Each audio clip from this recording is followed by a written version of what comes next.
1 minute after the schedule. Good morning, everyone, offline and online. I hope you can hear me well. I hope we can hear our guests as well.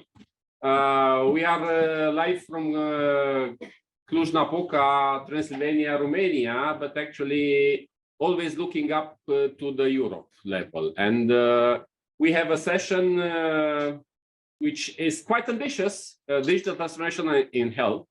And thinking about what was said earlier by Alina, the major thing what happened since this project was built and this moment is what? We had a pandemic. Well, we still have a pandemic. And the fact that now there are a lot of e-health interest, the fact there are a lot of e-health courses around the world is natural, simply because the need that we saw become a need that everybody acknowledges. And that's the context where we are operating. I do believe that it's more important to have a slice of a pie than just have your own cookies or packet of cookies. This is a packet of cookies. But now this is a slice of a big pie. And we are here to understand a little bit how big is this pie, what are the opportunities for the people in the room and for the people online. And we invited a number of people that see the bigger picture from different corners of Europe. One of these corners is probably Cluj-Napoca. I will introduce the panelists, and I will let the panelists introduce themselves very soon. But before this, I wanted to share with you part of a mission that the people at this table and some of the people in the room before are part of. And this is called something called Manifesto for Accelerated Innovation. Having built in the last 6 months or so in Cluj-Napoca, based on the quote that I like a lot, that it takes a small number of people to change the world. Margaret Mead was an anthropologist. She died about the same time I was born, but she had a strong contribution to understanding how the world is changing. I invite you to Google her.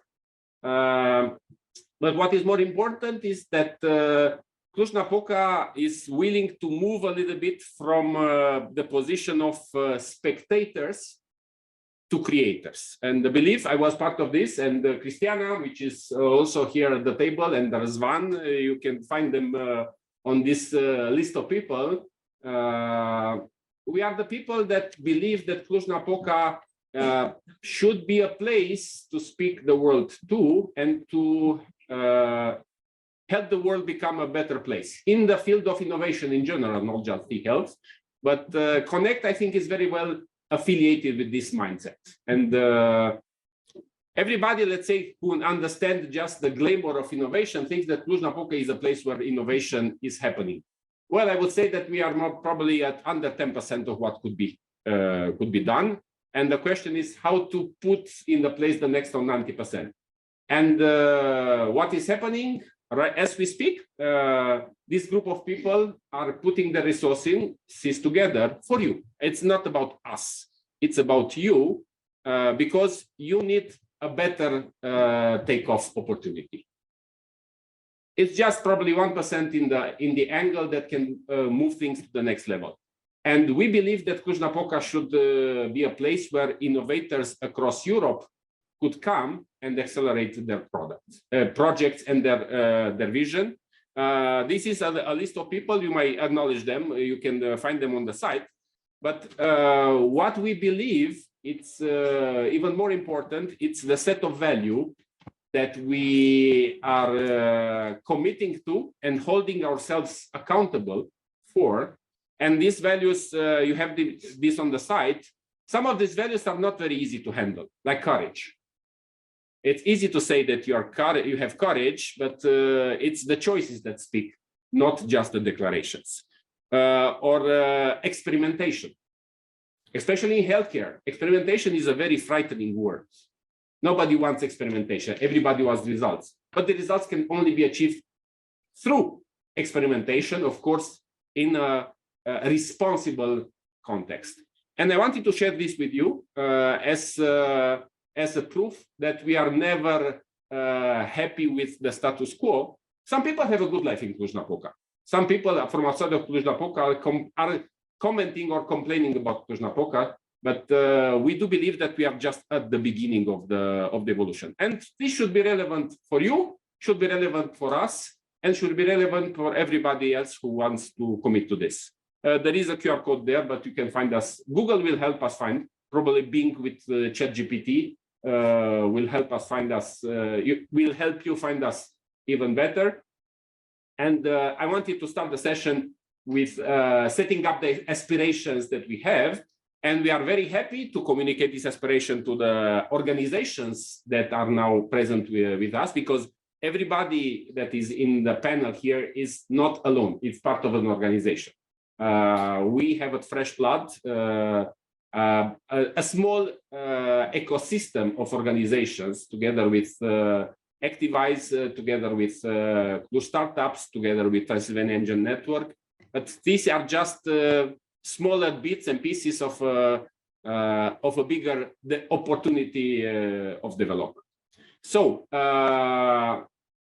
looking forward to help you and looking forward for your feedback, how we can better help you. And this being given, I will stop the sharing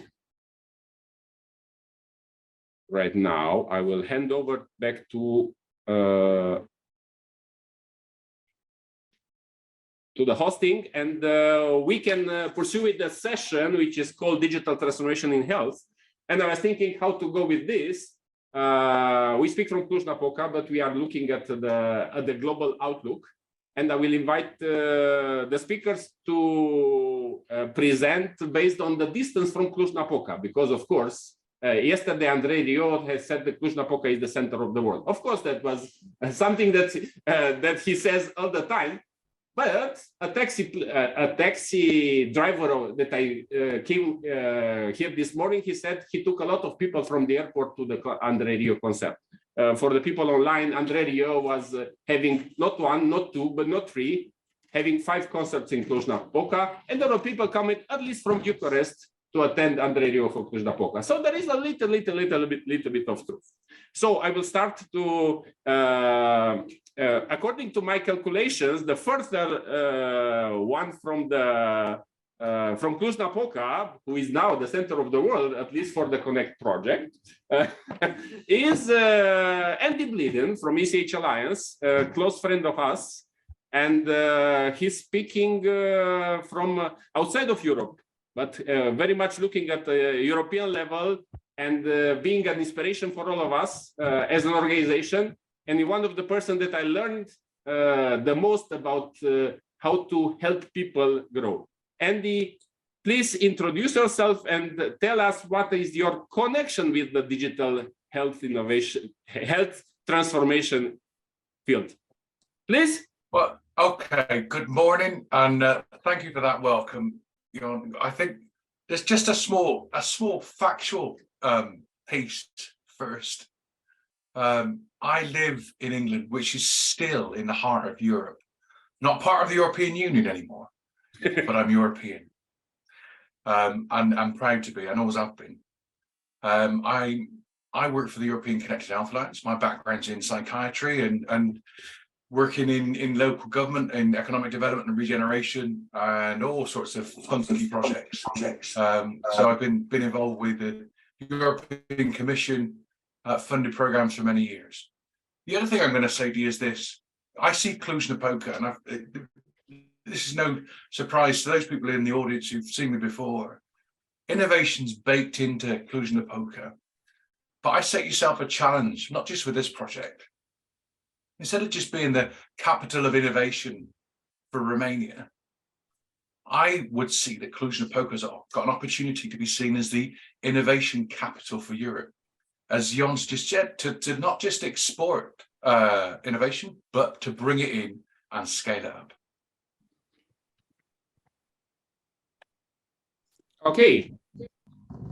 One moment, we'll have a small change of sound.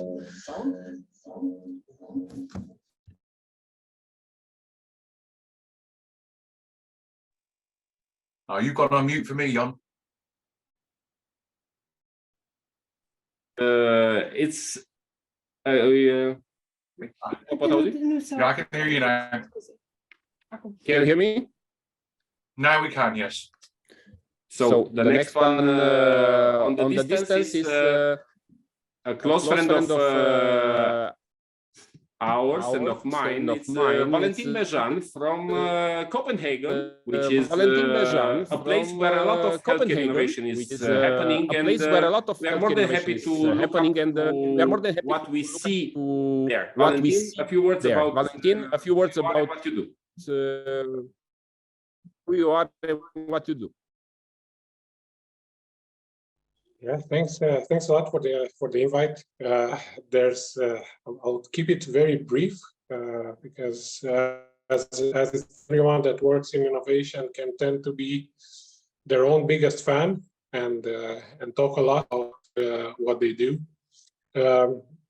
I was a management consultant for some time from another flat land called the Netherlands, doing all sorts of projects from better policy making for health in the south of the world to trying to build private hospitals in China and trying to advise the digital health part in Western Europe as well.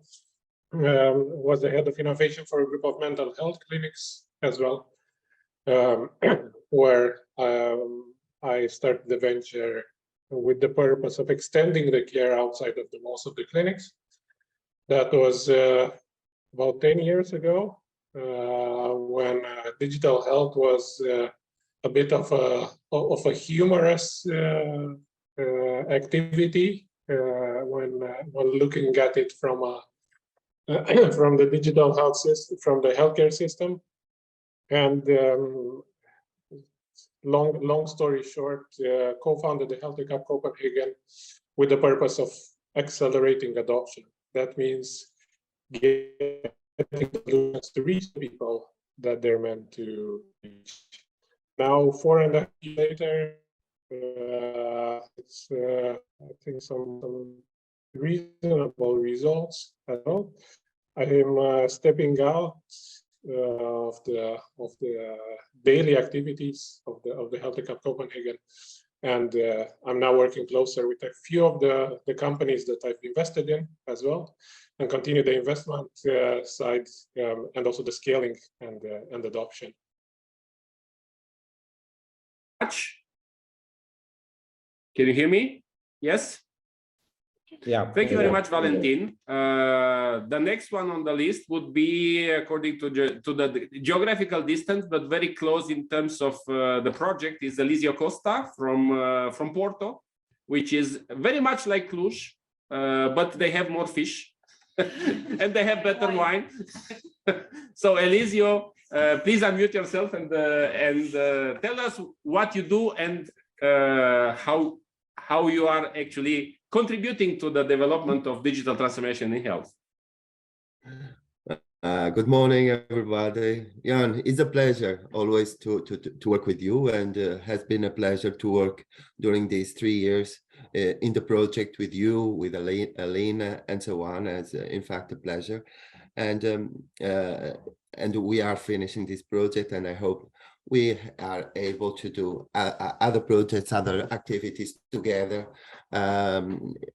In the end of the day, we'll continue working together, at least in IT health. So I'm professor, and now I'm going to present myself. I'm professor in Faculty of Pharmacy of University of Porto. I'm an academic, but I'm also responsible for the coordination of the competence center on active and healthy aging of University of Porto, and I'm also coordinating a small regional ecosystem on the field on active and healthy living. So, and also on these all these activities, I'm also linked and coordinating the hub of IT health in Porto region. So mainly, I'm responsible for these activities inside of University of Porto. when it comes to my relation with health and digital health, I can divide my activities into two different kind of activities. In terms of education, because in fact I'm responsible for a curricular unit on digital health at University of Porto. Is a curricular unit that is transversal to all faculties at university level. So, and each year we have between 20 and 30 students from different fields that comes for this course on digital health, and also I'm pushing some startups or some startup activities through the IT health activities, because in fact we have I'm coordinating some activities, IT health activities that wants to push the IT health, that want to push, the startups on the field of health. And I'm also responsible for, or have been enrolled in several European projects related with digital health. But I can give you the example of Shapes, which is a big project in which we are doing some running some digital, some pilots, testing some technologies here in our ecosystem. So more or less is what I do. Thank you very much. That's still very impressive. And during our visit in Portugal in June, we saw the ambitions, and you share the ambitions of actually helping the young students grow faster with these new opportunities, and that's very important for us as well, and for the whole project. Now let's move a little bit closer, move to the other side of the Iberic Peninsula. In one of the most dynamic ecosystems in Europe, from Barcelona, Anthony Armenta, we had the chance to meet in Portugal, but I'm a little bit envious because I see from online how many things are happening in Barcelona, and looking forward to connect even closer. Anthony, please share with us what you do and what you did until now.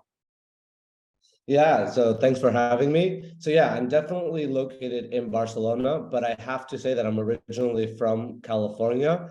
So I've come from, and I live in two very sunny places. And as you said, John, Barcelona is the place to be in terms of digital health. I work on behalf of Teammate Research, which basically helps innovative biomedical research and health projects really build multi-stakeholder engagement and achieve different health outcomes, or help improve health outcomes. We're located in the Barcelona Health Hub, which is actually located within a historical landmark in Barcelona. It was a traditional hospital, but it's with a very modernist design, so it's a very cool workplace to be at. Up until now, I have worked on three main areas, which is medical editing, health content writing, and then leading communications for European funded projects. So actually, that's how I know Eliseo and Andy from other work before. So on the content side, on the scientific editing side, the medical editing side, I basically edit different medical papers from leading investigative groups here in Hospital Clinic and Hospital Vall d'Hebron. A lot of these research papers are actually published in different top journals. One of them, for example, including the Lancet Digital Health. Then I also work with, I've written content, blog content, for example, for a virtual reality psychology company. And I've also worked for a skincare pharmaceutical company writing their SEO content. And then for European funded projects, I've done the communications, overseeing the communications and dissemination of digital health projects, in terms going all the way from creating the branding identity to creating the actual text itself that would engage different stakeholders to participate in the project, to social media posting, writing content, a little bit of everything, let's say. So, and at the moment, the idea is to try to build upon this over at Teammate Research as we're growing within the Barcelona Health Hub, in, let's say, the ecosystem there. Thank you very much for being here with us. Definitely the communication of innovation is one of the key things, and I have seen this recently in the discussion with startups, people have great ideas but have a hard time communicating them. And I think that your contribution is also very, very important. Moving forward with a little bit of American touch, but now from Bucharest, Mihnea Samoilă, please share what you do and what is your global/local connection. Digital transformation of healthcare. Mihnea. Thank you, Jon. Hello, everybody. First of all, I'd like to congratulate you for this event and also for the project which is running there in the Babes-Bolyai University. And I would say I can feel the good vibe from the conference hall from Babes-Bolyai. So technology is doing its job very well. Yeah, so about myself, I'm a medical doctor as a background, but I'd say I have a quite thick layer of public health over this medical background. I am a Master of Public Health from the Karolinska University from Stockholm.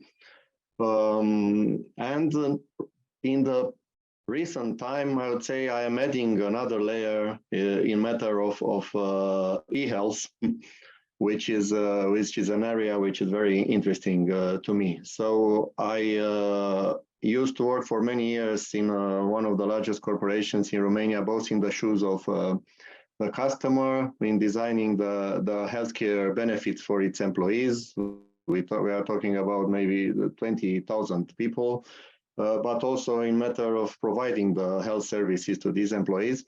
And in all these years, which are more than 10, I strived to innovate as much as possible in designing health services with a focus on prevention and health promotion, mainly in the, let's say, primary care and occupational health area, but also taking care about integration of the services, which I think is very, very important.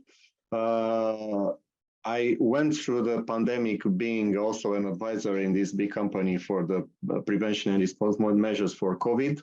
And by this time, I was also a witness on the development of the e-health and technology in healthcare.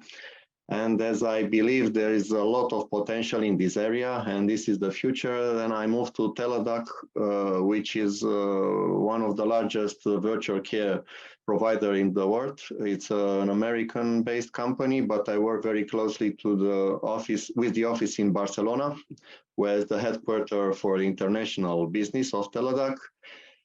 But recently I decided to start my own small business, a small company, a startup named Empathic Doc.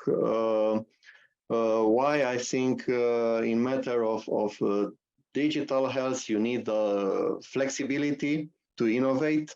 And I have the opportunity to collaborate now since actually 2 years and formally since 1 year with one of the largest NGOs in Romania, medical NGOs, which is doing rural caravans, mainly as its activity. And we managed to digitalize these activities, which is, I would say, a very good hands-on experience on and a learning process on what's going on, a hands-on process on what's going on in the field mixed with digitalization. So this is where I am now, and thank you for the invitation. Thank you very much. One comment, I do believe that for a long time in the last couple of tens of years, technology brought to healthcare actually reduced empathy. And it made things a little bit too much structure. But I think that with the AI and with the development of additional tools, it can leave room for empathy, but we just need to be ready to have to use this room in the context. And last but not least, our special local guest, Cristiana Bogățeanu, somebody that knows startups and now bringing the startup mindset to the IT, but with a very strong healthcare focus. Cristiana, please introduce yourself. So first, thank you for having me here. I think that, so first, thank you for having me here. Second, I think I come from a more technology and robotics background. as I have been the founder of the first makerspace in Bucharest back in 2011.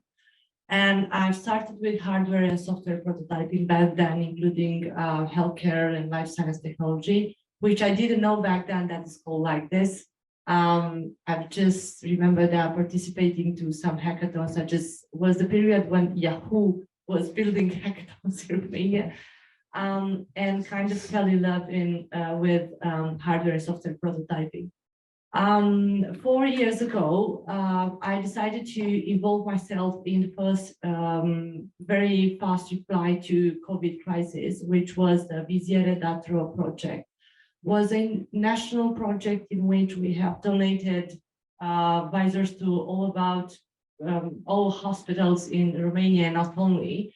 We have managed to fundraise about 1 million euros in less than 3 months, and kind of did the concept as a franchise with 23 local or regional, let's say, centers. And what we had as a basis was software and hardware prototyping, as it was a very digital wise project. We kind of, the team, which was like about 500 to 700 people, including the couriers and everyone involved in the project, they never met. We never met. We never know each other. Everyone was coordinating the operation from home. Yet all the doctors and people from different centers got for free visors. So donors gave money. We were fundraising. We were doing kind of campaigns, and we were delivering visors to doctors, and everything was very digital. And yeah, that was the moment I kind of fell in love with life science and healthcare. And after that, in my new role at Nagaro, I'm building up a project in this direction. And I can see how much the individual knowledge, basically, that doctors have could be today compared with lots of data. And, you know, it's an unprecedented, you know, knowledge that we can access for in interest of the patient. And I think that we all are in this, and it's going to be a future benefit if we today get the right knowledge for it.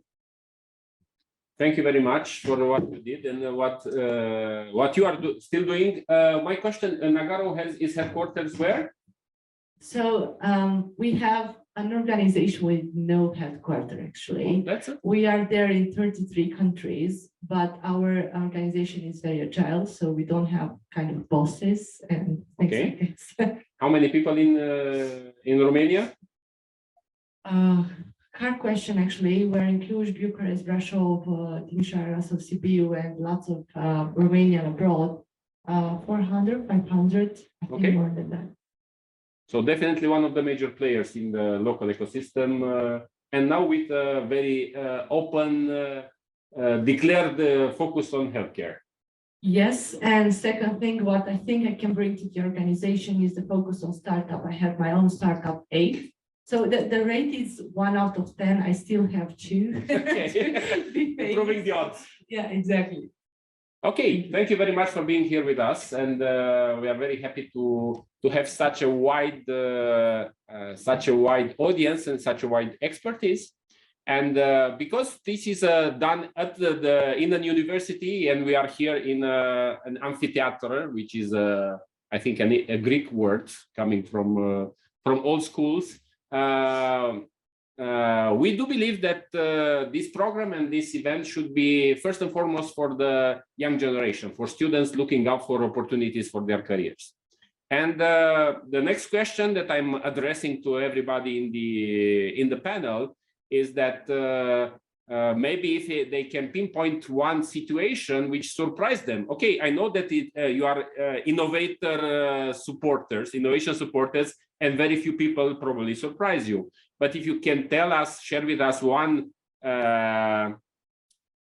situation which was interesting, relevant from a educational point of view, and that you can share with the audience, we will be more than delighted. And we will go the same circuit, starting with Andy.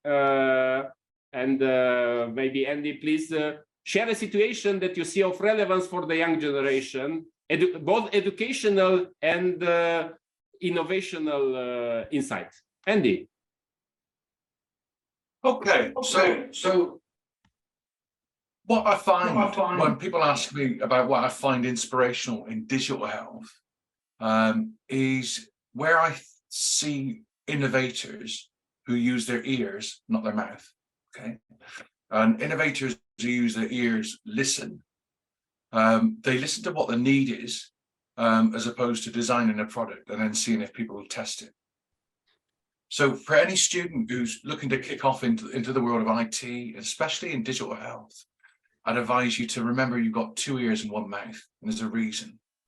That's for you to engage and listen and learn, as opposed to tell and dictate. We've seen some of that across our wide network of ecosystems across the globe. Those that get it are successful because they find out what the need is. They lead with the need, whether it be in ecosystems in the US, Latin America.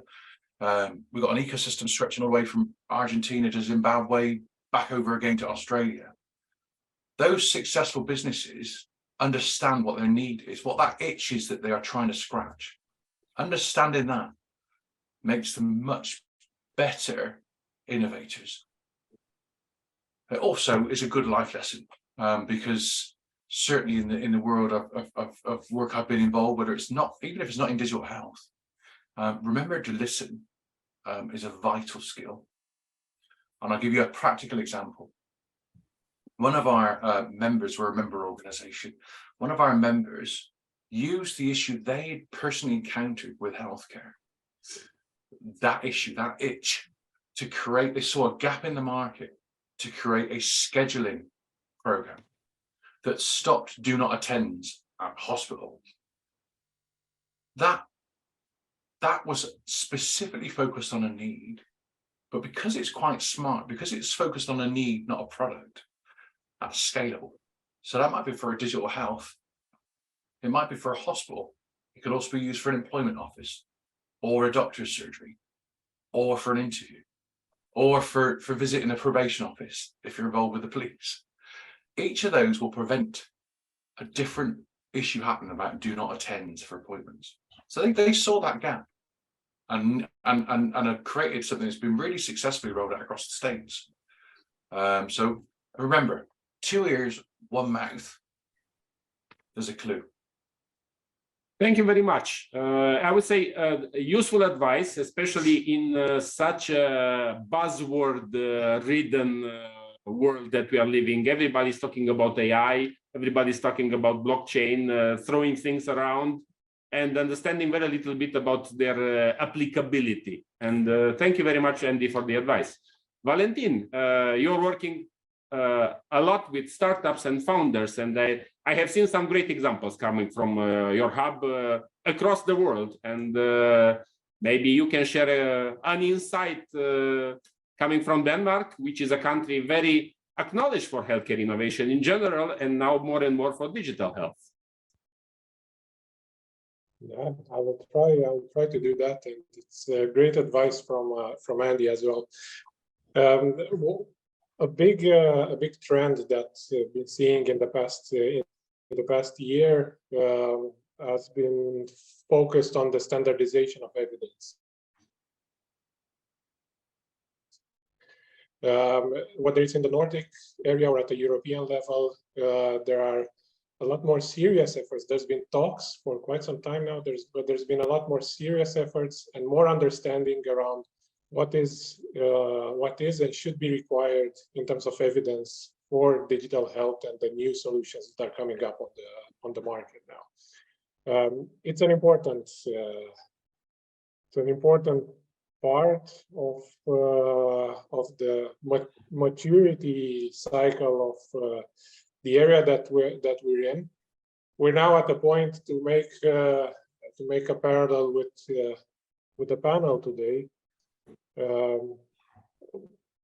As the ones of us that are not in the amphitheater there physically, Everybody assumes that we're wearing pants, but we have really no proof of that.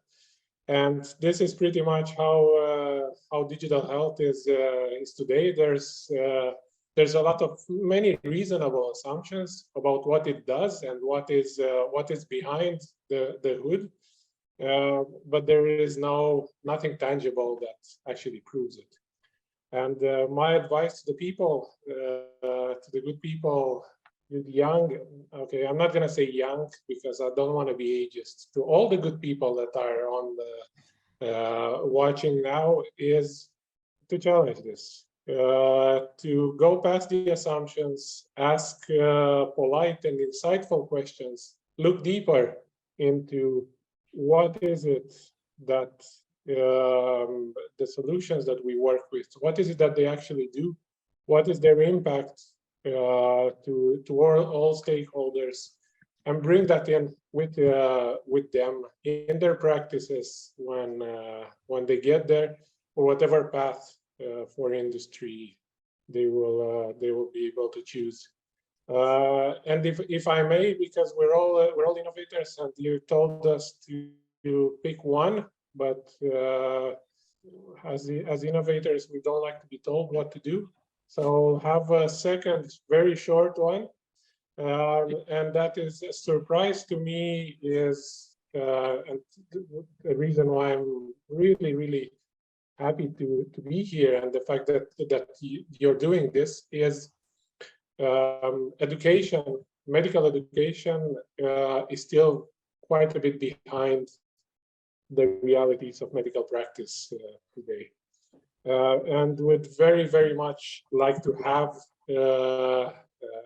I think it's in everyone's power to bring that in their own, whether it's formal or informal education, and keep up to date to the new ways of delivering health, the new ways of gathering evidence, etc., that have a bigger and bigger impact on both the healthcare staff, the systems, and the patients. Thank you very much. Actually, I cannot agree more after Andy said that you should listen. Now that you are proposing to actually question the things and see the value.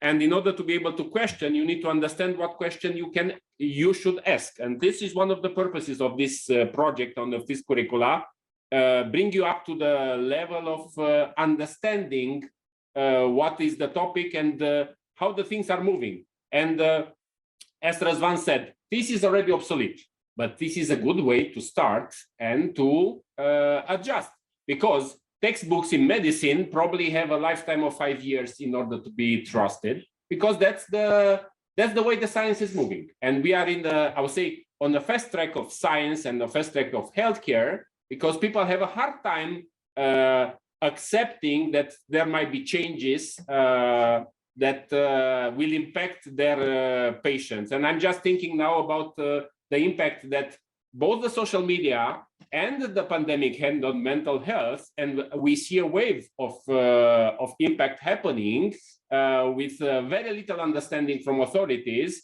and a little bit of initiatives coming from the startups, which have sometimes an approach which is not structured or argumented enough.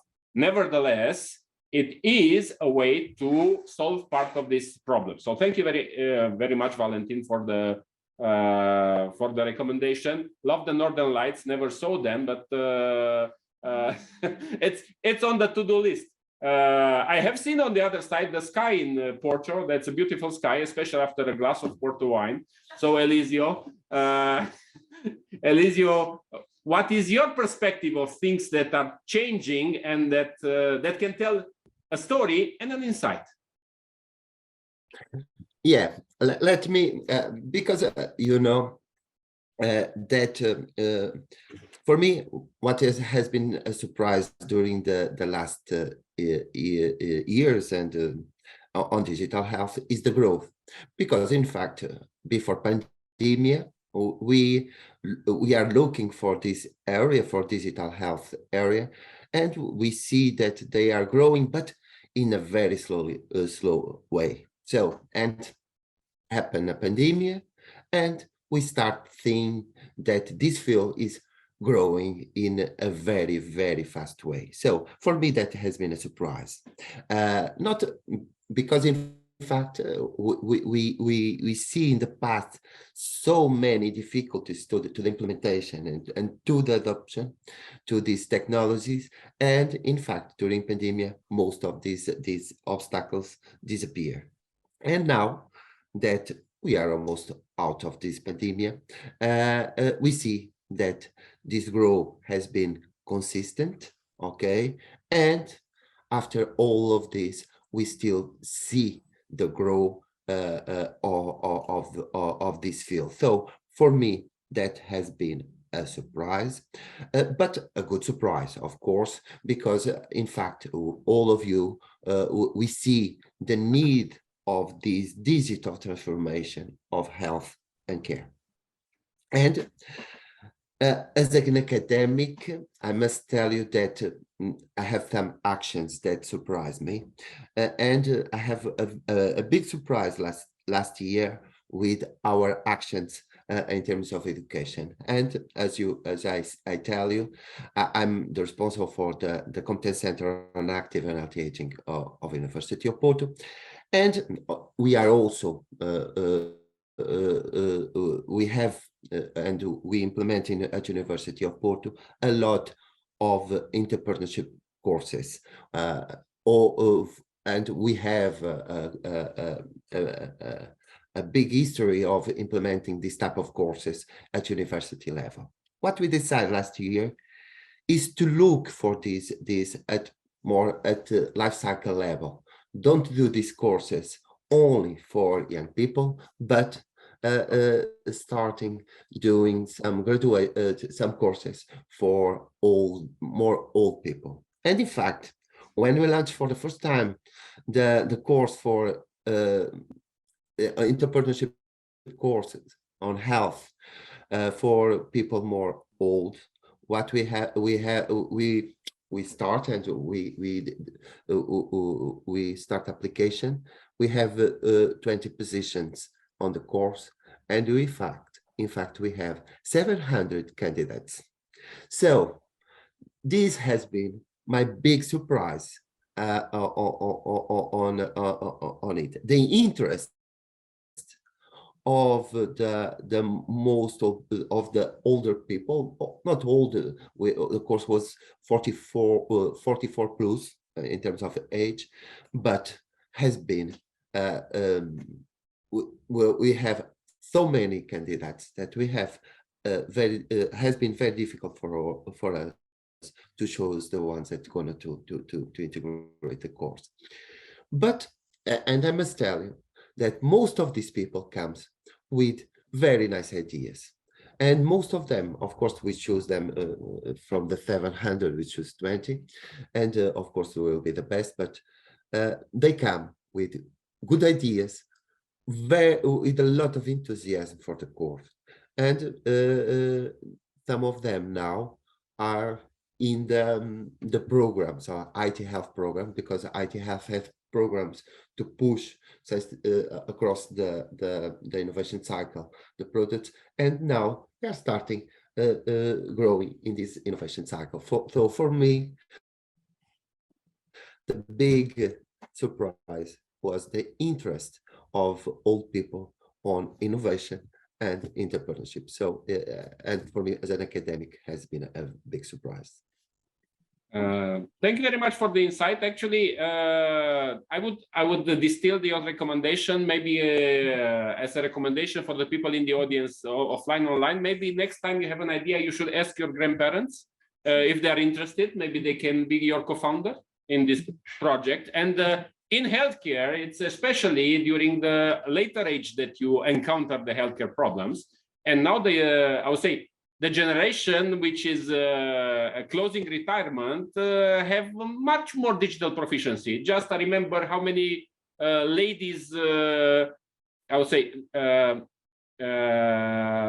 retired ladies that look retired were posting things on their Instagram and Facebook from last concert, and there was quite an engagement that I saw. from where I was standing. So that's an opportunity that we should not discard, involving your grandparents. So, and I remember Andy being here, and I remember that Brian, who is the president of ECH Alliance, is actually a co-founder with his grandsons in a number of startups. So there is room for opportunity.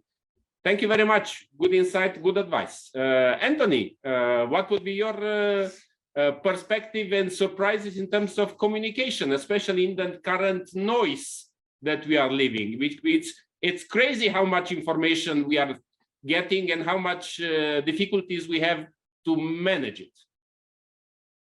Yeah, no, thank you. And you know what the thing is that communications, I think, is becoming more and more important, more and more relevant when we're talking about items related to digital health, because at the end of the day, you can have a great idea, a great product, a great solution, but if you're not communicating that effectively so that people understand what it's about, how it's going to address your need, how it's going to improve your health or your life, etc., then it's going to be very hard to kind of actually bring it all the way from, let's say, the creation process to the actual end user. So communication, and that's one thing that at Teammate Research we're trying to actually invest more in and trying to drive and exploit, is very, very essential in terms of any type of digital health creation, product, a solution, etc. One thing that I've noticed recently, and John, you talked about it a little bit very briefly, is that there's a lot of information. There's a lot of information, and now we're tasked with having to process this information. Couple that with the fact that right now we want everything much more quickly. And this is especially very true among younger generations, from like Generation Z, millennials, a generation that I'm very much belong to. Think about like the simple example that I like to give is think about how we find love, something that's very practical, right? Before, back in the day, maybe it was more typical to maybe go to the club, maybe you meet a person, maybe you still do it now. But a lot of times, a lot of us actually use more applications, right? It's a little bit of a quicker way. We're able to actually get information a bit more quicker. We swipe left, swipe right, etc. That type of, let's say, mind shift in our mentality means that we're also going to interpret information about digital health solutions or products differently. So in this case, what do I recommend in that regard? I would recommend that if you're creating content, especially content, think about how you're using visuals. Are you using visuals? Are you using images? Or are you using words? In reality, when we use visual, we use words, we go back to what was really a very primal thing that we used to do back in the day, which was visuals have meaning, they have significance for us, and it's much easier to interpret. So use more visuals, etc., and you're able to actually hit and actually communicate a bit more effectively. The other part too is if there's a lot of information for whatever reason, so let's imagine you have a very complex technical solution that you're going to develop, then my recommendation is to kind of also be like Google and actually use frequently asked questions. So if you go to Google and you type in, for example, best treatment for, I don't know, for acne, let's imagine, best treatment for acne. There'll be, usually there's like a little search result queries that will pop up, and there'll be like the top 5 answers, etc., right? The top 5 questions that people are asking. So if you're able to actually do that with some of the information, you can actually allow people to skim through the information more quickly, get to the question that they're looking for, get to the answer that they're looking for, so that they can actually get their need addressed more quickly. So that would be one thing that I would definitely recommend. And then in terms of something that's really still surprising me is the fact that, and this is very typical, so I apologize to all the academics and to the scientists, but I work with doctors constantly, I work with academics, which is the fact that we promote, let's say, publications, achievements, milestones, without thinking about what is the value proposition when we're writing the materials, when we're suggesting it. Give you a perfect example. I know one doctor in hospital clinic that will say, I published this great paper on artificial intelligence to help COVID-19 or something to that effect. And then that's it. And it's a way to kind of boost the ego, which is great for you because it heightens your profile. But what does that mean for the actual person that's reading that material? What do they need to know? Why should they need to know that?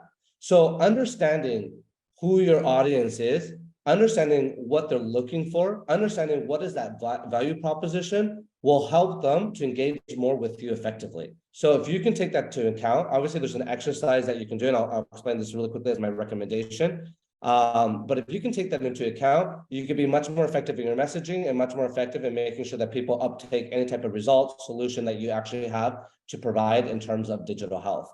My recommendation in terms of understanding those key audiences, first off, ask this, I would say there's 4 questions, which is, who is the stakeholder profile? Who is the profile that I'm trying to actually target here? If you have the time, really be specific about that. Create a profile. And the name is Robert. He's 38 years old. He works in digital health. He's a doctor, internal medicine. He has 3 children. He speaks Spanish, etc. But really specify that so that you actually can orient yourself around something much more concretely.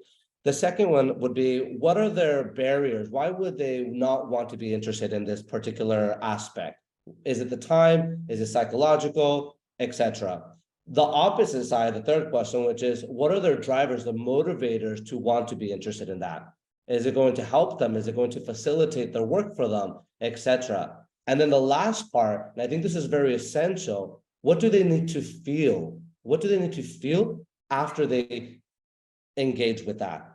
Because at the end of the day, we are all human beings. So yes, we're innovators, we're professors, we're academics, we're leaders. Great, all that's great. Nothing wrong with that. But we still make decisions sometimes based on emotions. So what's that emotional part that's taking place? What's that visceral action, that feeling, right? Does it have to be hope? Is it reassurance? Is it confidence?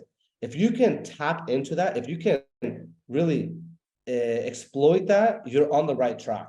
And I think that's how you become much more effective in terms of messaging, communications, and really making sure that your solution, your offering, whatever it is, actually gets to the end user the way it should be. Thanks, Sean. Thank you very much. To summarize what was said by the previous speakers, it's try to understand and listen more than talk, ask the right questions, look for resources in surprising ways in terms of getting connected to people that might feel the need better and that might be willing to solve the need.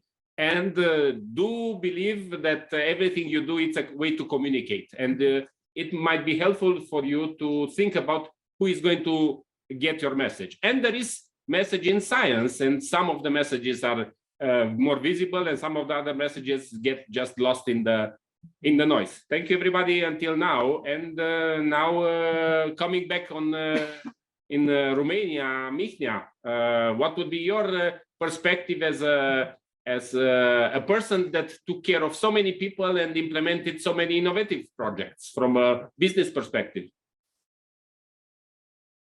Thank you, Jon. So I'd like to continue what Anthony mentioned earlier, which I think is very meaningful also from the business perspective. And I think this digital transformation in healthcare needs a pragmatic perspective, which sometimes is brought by business. But as a close witness is what happened in business, and I would say from my country manager experience at Teladoc, I could see what happened in this company, which I think is very relevant for other health and technology companies, but also for the digital transformation also of the public healthcare systems. So for me, it was very attractive to join such an apparently integrated system, which offered me theoretically access to a wide range of digital health services, which Teladoc had the ambition, let's say, to cover the entire healthcare continuum with digital solutions. And I said, okay, it will be easy for me to extract from the huge portfolio whatever is relevant for Romania and just deliver. And I would say that it's not working like this. So in general, what I've seen, this digital solution at this moment cannot fit with this model like one size fits all, and they need to be very carefully customized to the needs of your customer. And then we come to what Anthony mentioned earlier. You have to be very clear with who is the customer, be it the patient, or be it a corporation, be it a medical doctor, be it a clinic, and so on. Be it an insurance company, health insurance company, which are mostly the bigger customers of these services of Teladoc in the United States. But then it was also, Professor Elisio mentioned the growth, which happened in the COVID time. It was a huge growth, and Teladoc has grown unbelievably in 2 years or so. But this growth, who potentiated this growth? It is the expectation of the customers, of the people who are financing, the people with the money, or the patients. It is a mix, I think, but it's a mix of more like expectations and trust and a mid-term expectation that things will change. But on a shorter term, you will see the challenges. And on shorter term, the challenges are, I would say, complexity, because we are addressing a very fragmented healthcare system as it is, without all the digital solutions. And if we go with each, let's say, with digital solutions for each fragmented part of the healthcare system, and then we develop, and we are happy with what we are doing, but we are covering only a very narrow segment, then I would say, I'm afraid we will create also complexity, because IT is not that easy to develop. And I would make let's say, a comparison. You see in IT services company, they have these functions of IT architects. Who is the healthcare service architect in this company, or providers of service? These functions, I think we are quite missing today and are very rare. And Teladoc, for example, grew. They acquired a lot of providers, big companies like Livongo, which is a company offering technology in matter of monitoring chronic patients, or InTouch Health offering huge technology solutions for telemedicine in hospitals and so on. But the job of putting all things together, it's a huge challenge. And at the end of the day, it doesn't work intuitively. You have to disassemble a puzzle you think you created and to start actually from scratch. And the best is to start from the patient needs and to design an integrated model and then to build up again. And now you see, we have even not anymore triple aim. If we are talking about integrated care, we have quintuple aim. And I think any kind of service you construct, you have to keep in mind all these aspects. And then there will be a chance also to provide more added value to the customers, because at the end of the day, this is also the most attractive thing. You have to think like designing a service, which is like maybe a sandwich, a hamburger or so, with a lot of layers. Once you offer more layers and you think about all these layers, then the patient, let's say, will start to be more attractive because he feels the added value and the experience becomes nice. So this is about let's say, the experience in Teladoc. It's a huge challenge, this complexity. And then we come to the consistency. You have to be careful to provide these consistent healthcare services like the hamburger I mentioned, with many layers. And then the third part is the culture change. So this is something I think nobody has anticipated that is such a big challenge. It's a matter of years, and it's for any culture change process. It's very difficult, and you have to take in consideration the patients, the doctors, and so on, who need a lot of education and training. So all these things put together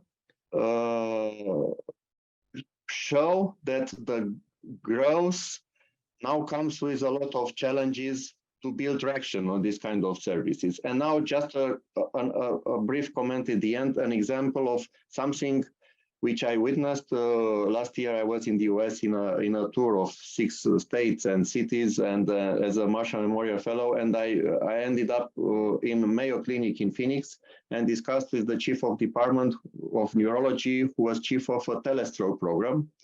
And she showed me the way they did this telestroke program. So the concept was that hospitals were like satellites for the Mayo Clinic in Phoenix, Arizona, were asking for advice to early diagnose the stroke so that the patient might be treated in the window, which is very short, like 4 hours, to get the thrombolytic treatment and so on. I expected like it will be a spectacular app, fancy and so on. And it was not the case. It was something which was very effective, very simple, but at the end of the day made its job. So doctors, neurology specialists from Mayo could provide this advice wherever, from home or whatever location, very fast.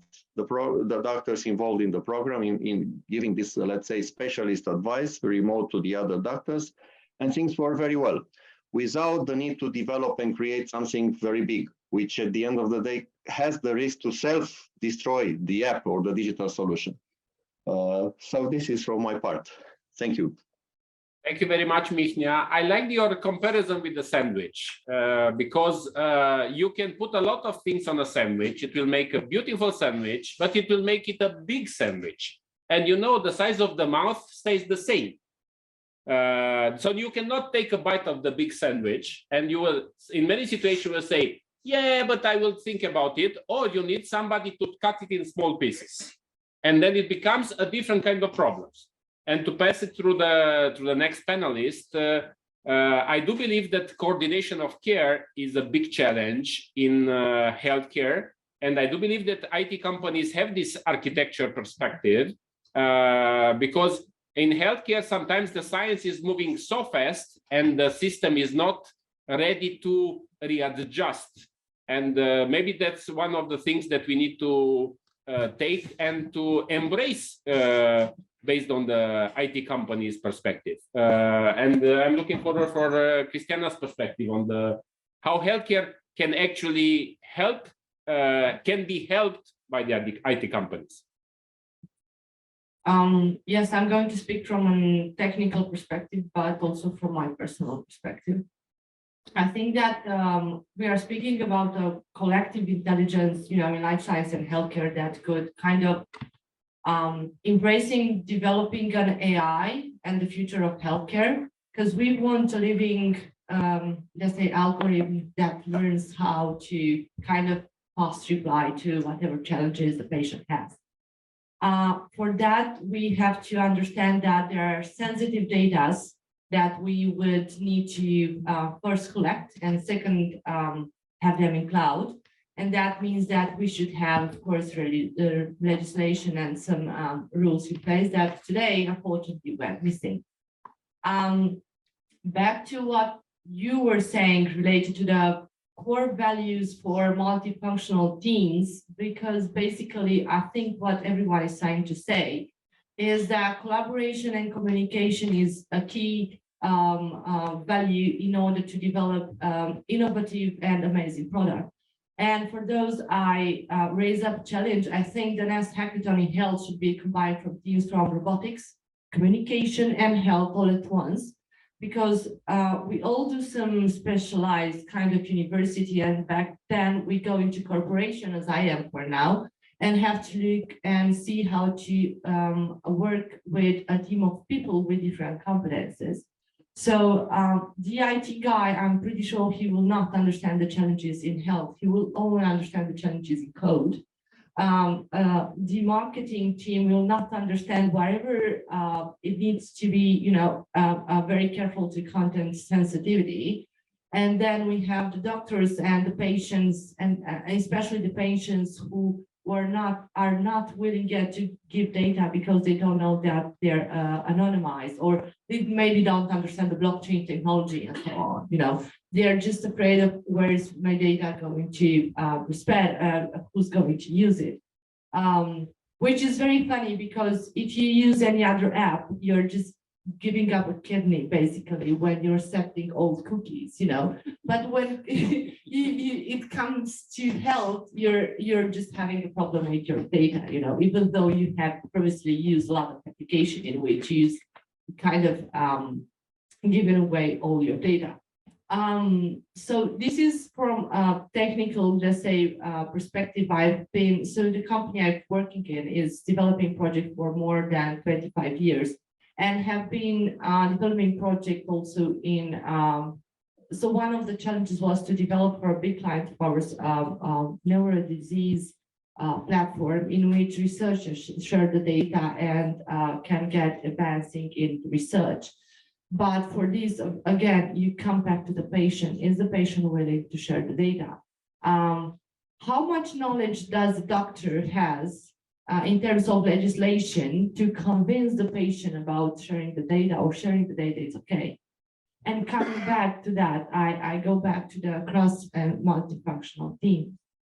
On the other hand, having lots of students here, and having the fact that Valentin mentioned the impact of COVID in health and so on and digitalization.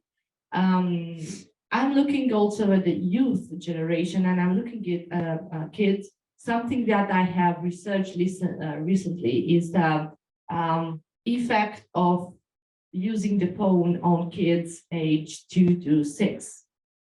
And I encourage you to kind of search what's the increasement rate in therapies for kids using technology during COVID. And that's your opportunity as a student. The second thing is the impact on technology for digital autism. Again, that is something that fast forward basically in terms of illness. And these are just two things I have recently researched. But I think that you're going to be the, the next generation of doctors and people who need to see what's today kids' problem. Okay, I do understand that having an elder in the startup and having all this, yes, it's important. But your future patient are today's kids. And look at those 2 or 3 years that COVID was here, hopefully, which is basically the first real pandemic we have. It's just the first. And it's just a history that for sure is going to be repeated in a new year. Because we don't care that much about the earth in order to, do something about it. But coming back to that, so I think my best advice for students would be to look at the kids that were affected today by technology and start developing psychology, let's say, startups to, for teenagers that caught this period now. Look into ophthalmology, look into neurology, look into, the position we all have when, using the phones. Those are the next illness that we could start thinking today in which startup we can, develop technology in. Thank you very much. I do believe that we should look at everything we live today with an outlook on the future. And I do believe that everything that was shared by the panelists is relevant for the audience. And I'm just thinking how happy would I have been when I was a student 20 plus years ago. And I could not get the information. At the time, internet was in computer fairs in Bucharest, and I could not afford. And now you have a richness of information that you can use, and you have access to people like the people in this audience.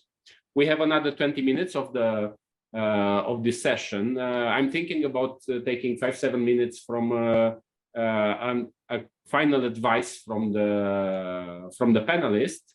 And we have a question. Maybe if anybody else has questions from the audience, we'll have another leave 10 minutes at the end of the session for Q&A.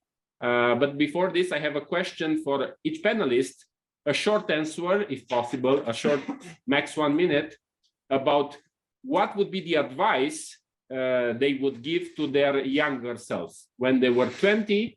Everybody here is 20 plus, I will put it like this. When they were 20, they were young people hungry for information. And I look at the faces of the people in the audience, I see the same hunger and curiosity. What would be your advice to your younger selves? Not to the other people in the audience, but if you will be able to talk to the younger selves. And we will go with the same flow that we had. So Andy, your advice to your 20 years old self that you were willing to. So I can remember when I was 20. Just first advice: look after your hair, because that's disappeared. Second advice is forget the advice number one. Take plenty of risks, because life is full of opportunity. Okay, and opportunities will come in many different guises and many different forms. So grasp opportunity when you see it, and be prepared to take risks, because in the space of a minute, I'll give you these reasons. If you don't, you'll always get to the end of your life and die wondering. So my classic advice is don't die wondering or asking questions. Should I have done this? Should I have done that? Just do it. Okay. Thank you very much. Valentin, willing to add on this based on your personal and professional experience? Yeah, it's on the same lines. Be brave. Nothing is out of reach. There are a lot of limitations that you set for yourself in your mind. Reach out to people. Ask whatever you need to ask. It doesn't matter whether they're the CEO of this or CEO of that, or that you think that they're busy. Follow up, nag people as well as much as possible, and do whatever you feel that needs to be done for improvement. You have a much bigger role in this. Be humble and grateful. Take any help as wind in the sails, and also remember that nobody owes you anything. And don't take things personal. And last one is be generous. Pay it forward, promote each other as much as possible. Look to your left and to your right, bring people in and help them, lift people around you, because improvement, whether it's personal or system in health and so on, is a team sport. Thank you very much to both of you. Just to comment something that I had during my corporate life, whenever we had a new member of the team, one of my advices was help the people and thank the people because they let you help them.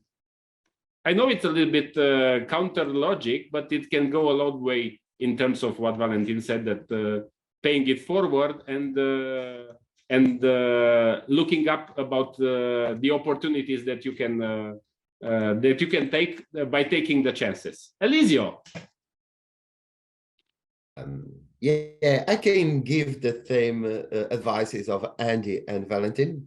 Of course, I fully agree that they are very, very good advices. I got to tell one different because, you know, we are in a round table and I need to tell one different. And the advice that I will give to myself is to be open to learn new things.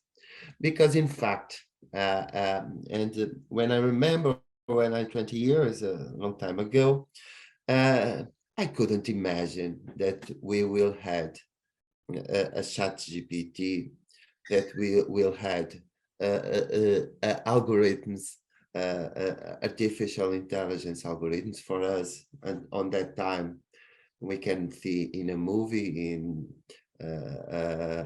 something similar, but we cannot imagine at that point that 30 years later, we will have algorithm, we have these advances in terms of technology.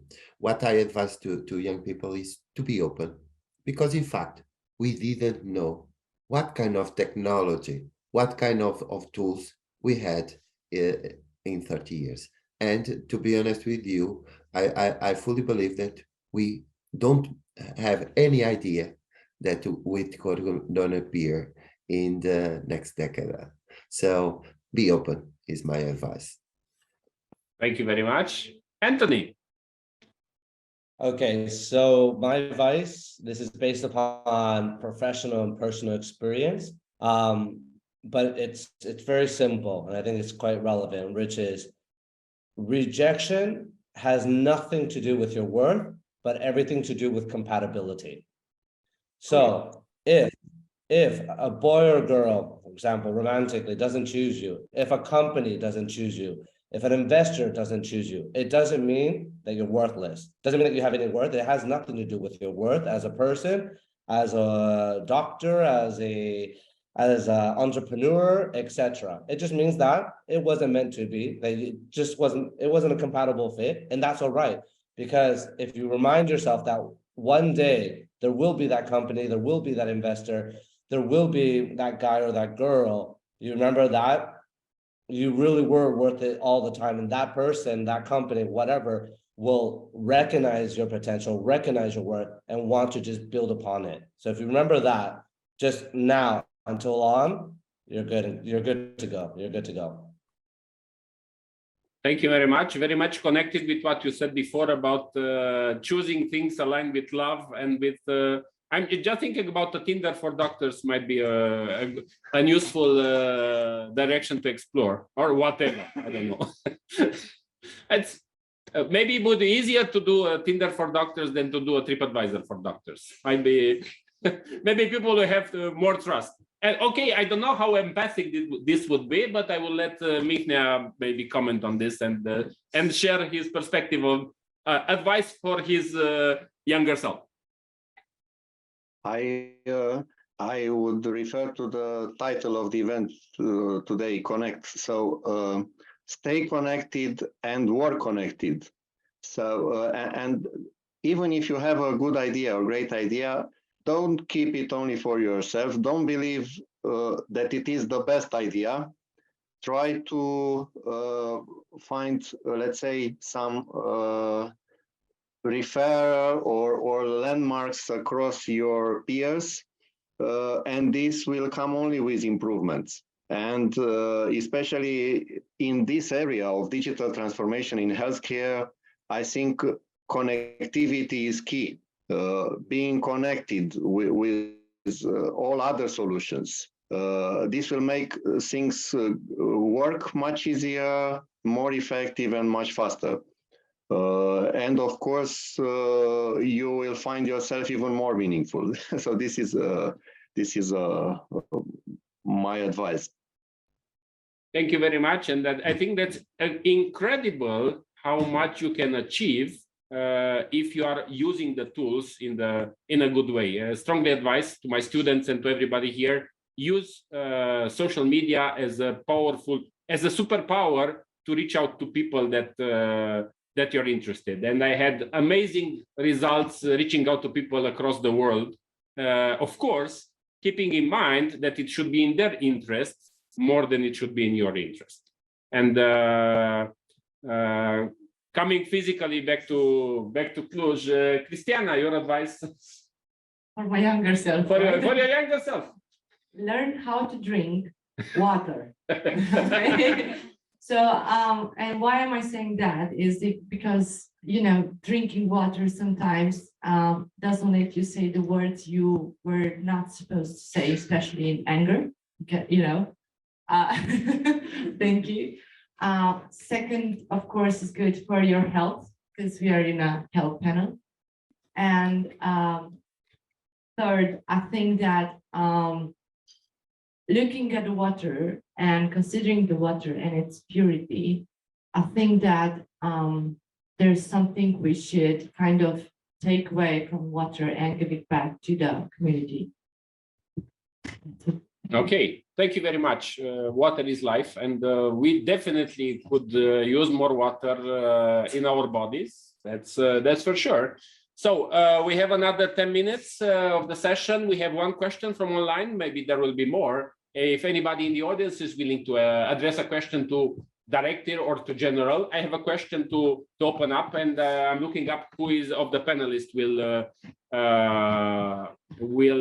be willing to answer. So the question is how our panelists see the correlation, synchronization between innovation and respective regulation. And that's, of course, one of the challenges in healthcare. Plenty of things can be done with innovation. Very few things can be sometimes done with regulation. And how do you handle it? And how do you advise the people to handle it? Who is willing to take the comment on this from the panelists? I can share briefly also from my experience in Teladoc, where I had an overview on what happened in all the countries in direct connection with the legal department. You don't want to be in the shoes of the director of the legal department because they had to have an overview on tens or maybe hundreds of different regulatory systems, which are actually not mature at all in any of the countries we are speaking today. So this is one aspect. And on the other hand, I would say the development of the technology in healthcare was so fast, then the ability of the regulators and of the authorities, I would say, is very limited in any of the countries in the world at this moment. This is a challenge. And I would say, I wonder if there will be once very well regulated this area. More, I would say the focus would be on developing people like you to be the inside architects and people who know what to do and how to develop and to design these healthcare systems to be, let's say, compliant with the needs mainly of the customers and of the patients. And then, of course, the authorities probably will do in a better or less effective way their duty. Thank you very much. So your advice is to actually prepare the next generation that will be in the regulators that can help the regulators understand the new context as soon as possible, because sometimes it's very difficult. Any other comments from the panelists? Andy? Yeah. It's a bit of a surprise for those people who know me. I think regulators and legal restrictions need to have an understanding with them that very often law codifies existing practice. Okay, so a lot of the time, if you think about some of the big IT companies around, they're always seem to be in trouble with the regulators, but the smarter ones are one step ahead, because what they do is think, how can we set the standards higher so that the regulators are always playing catch up? So innovators need to think, okay, I want to maybe push at some of the rules, maybe test them a little bit. But if I'm one step ahead of what the regulator might come up with as an issue, think about how Google or Amazon manage this. By just being that one step ahead, the legal people are playing catch up. The Commission, European Commission, are playing catch up. The UK authorities are playing catch up, because if they set the standards higher than that of the regulator, they're never going to catch them up. So think about that. Okay, thank you very much for the perspective. Anybody else willing to comment? Maybe Elisio? Yeah, yes, regulation for me is very important, and we need to have some kind of action on it. Let me put other question here in the table, because I think it's important, and at least in my brain is related with regulation, and it's about ethics, because in fact we are an ethics in digital health and in all these artificial intelligence algorithms, because in fact most of the times we didn't know exactly what is in the back of these algorithms, and I'm a little afraid from the future, because most of these algorithms that are under development, in my point of view, that I'm an old man, and I have some kind of questions about it. I didn't know exactly what will be the future of it, and if in the ethic point of view will be in the right place. I must you only a simple example, and when we look for Google and so on, these big companies, sometimes I'm afraid of the information that Google has about me. Google knows all the searches that I do all my life. They know search that I do when I can sleep at 3 o'clock of the morning, and things that I still don't remember. They know exactly all places that I have been, and I receive a notification about the place that I have been in the last month, and tell me exactly how many time I spent doing exercise, in what shops I have been, in all about me. So I'm afraid of it. And I'm afraid, of course, a healthy afraid, not, I'm not, yeah, but I think we need to be careful on it. And because people, our lives needs to be, cannot be open for everybody. And we need, or we have the right of our confidence and so on. So just put this in the table, the ethics questions. We did not touch this, and the ethics of healthcare is one of the topics that has been here in the last 3,000 years. And I do agree in this context that you need to understand more about what is happening and how it can impact your choices and your, I would say, road through the healthcare ecosystem, or through the connections that you do. But in this way, I do believe that whatever Valentin said, you need to be able to scrutinize things, and you need to understand what is the reality behind the situation. You need to know how many people have pens in the amphitheater. Definitely one of the questions worth. And maybe Valentin can comment on this, especially since he's working with so many advanced startups. I think among us, he's working with the most advanced startups that are dealing with this ethics and also dealing with this regulatory, because ethics and regulatory could go together, but at the same time they need to be embraceable. And this might differ according to the culture. Valentin, what would be your comment? I think historically regulation has been reactive. It's been behind reality, and has been reacting to what is happening. To a great extent, that is still the case. There's a great deal of missing capabilities when it comes to regulators, when we look at innovative solutions as well. At the same time, when it comes to incentives, regulation can be a booster. And we see, whether it's in Belgium or with DIGA in Germany, it can and should be a booster.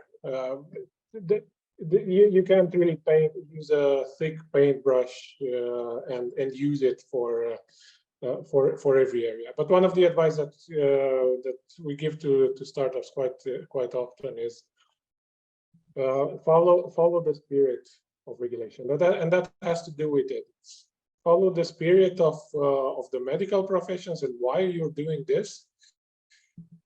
And until you are a little bit pressed from every other area, keep semi arm's length, knowing that you can have the right answers, but you don't need to be an integral part of every discussion and every panel and every debate that is happening around. That can become it can become a full-time job in itself.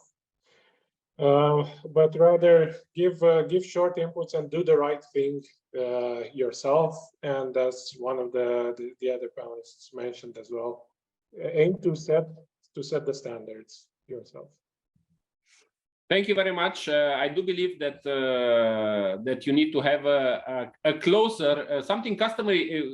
I like a quote recently I discovered is used by UiPath, called customer intimacy, which means that actually you should understand a little bit what the regulators are having in mind, and maybe you can use this as a tool sometimes to end up on a higher note.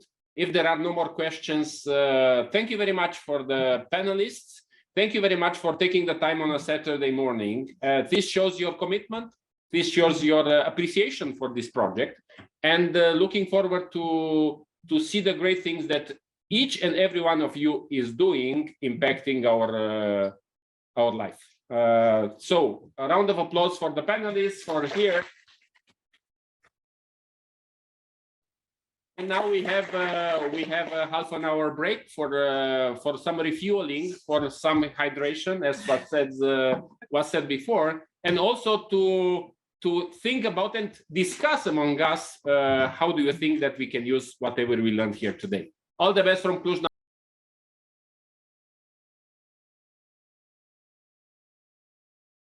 Ați venit din nou din pauză la această conferință cu un panel. Când l-am văzut pe listă, am zis, wow! Să iasă aici niște dezbateri și niște lucruri zise foarte interesante. Chiar... English. English, please. So, switching to English. To give with the mic or without? At least for me. Mic. Yeah. Testing? Yeah. Okay, so now it was amazing. We have this amazing panel here, and thank you very much for joining, focused on the Romanian eHealth ecosystem, a domain which we talked a lot in the past 5 years, and probably in the next 20 years, we're gonna talk and do a lot more things. And I have here invited a couple of the people who are very involved in the ecosystem from this perspective. I feel the least entitled to be here, but I'll tell you why I'm here.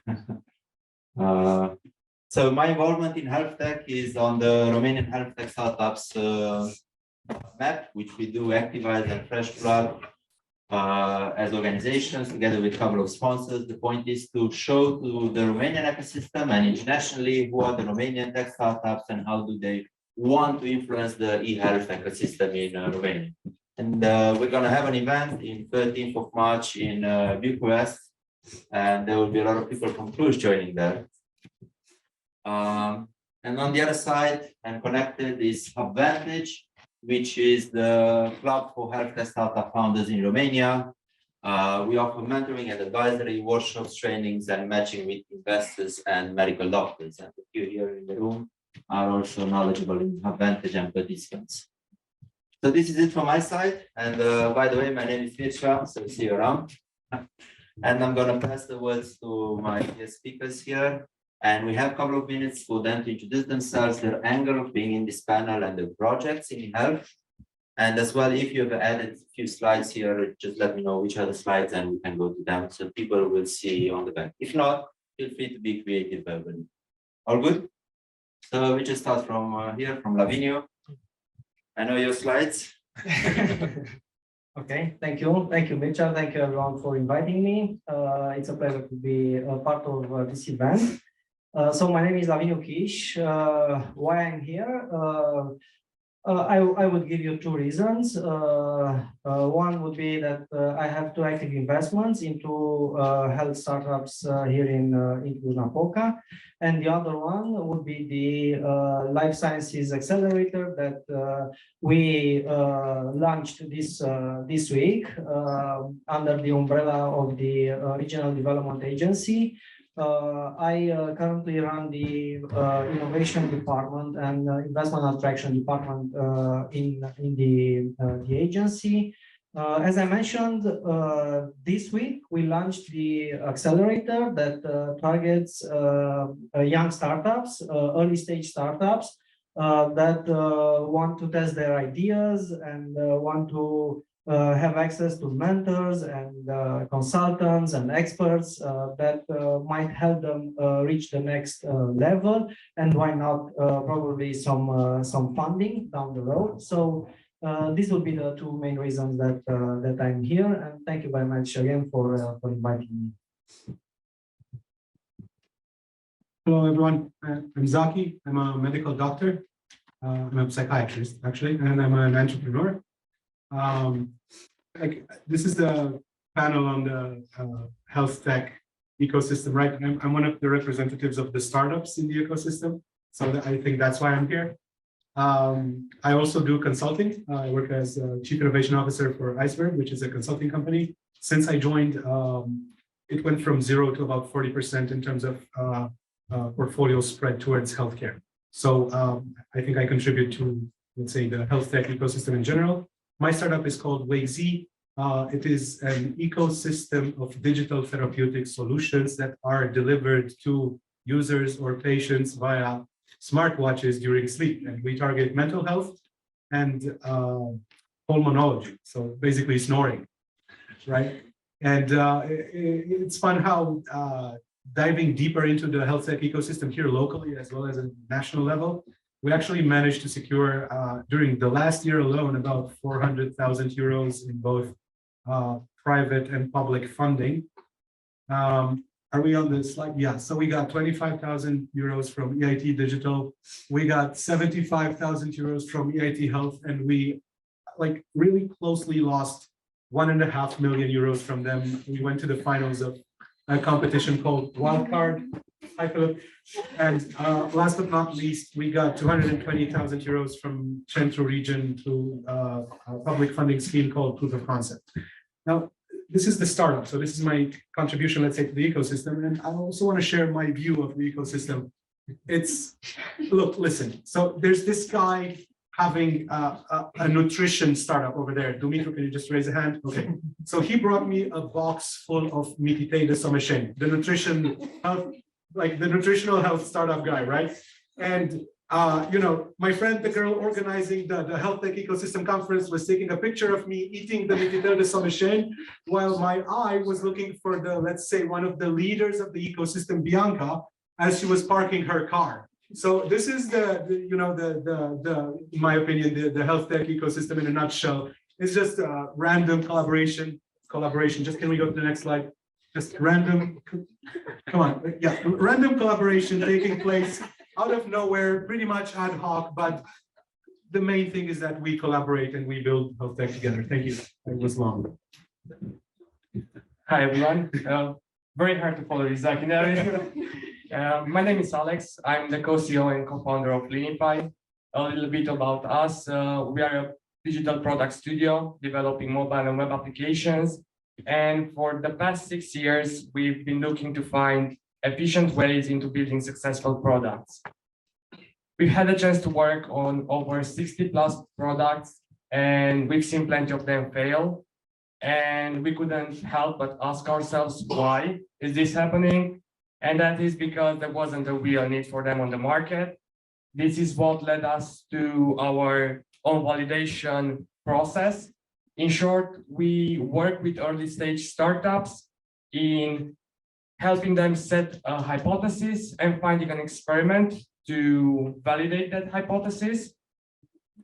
And we have been involved in the ecosystem in the majority of programs, I would say, that are taking place. We are the main partner in Hive.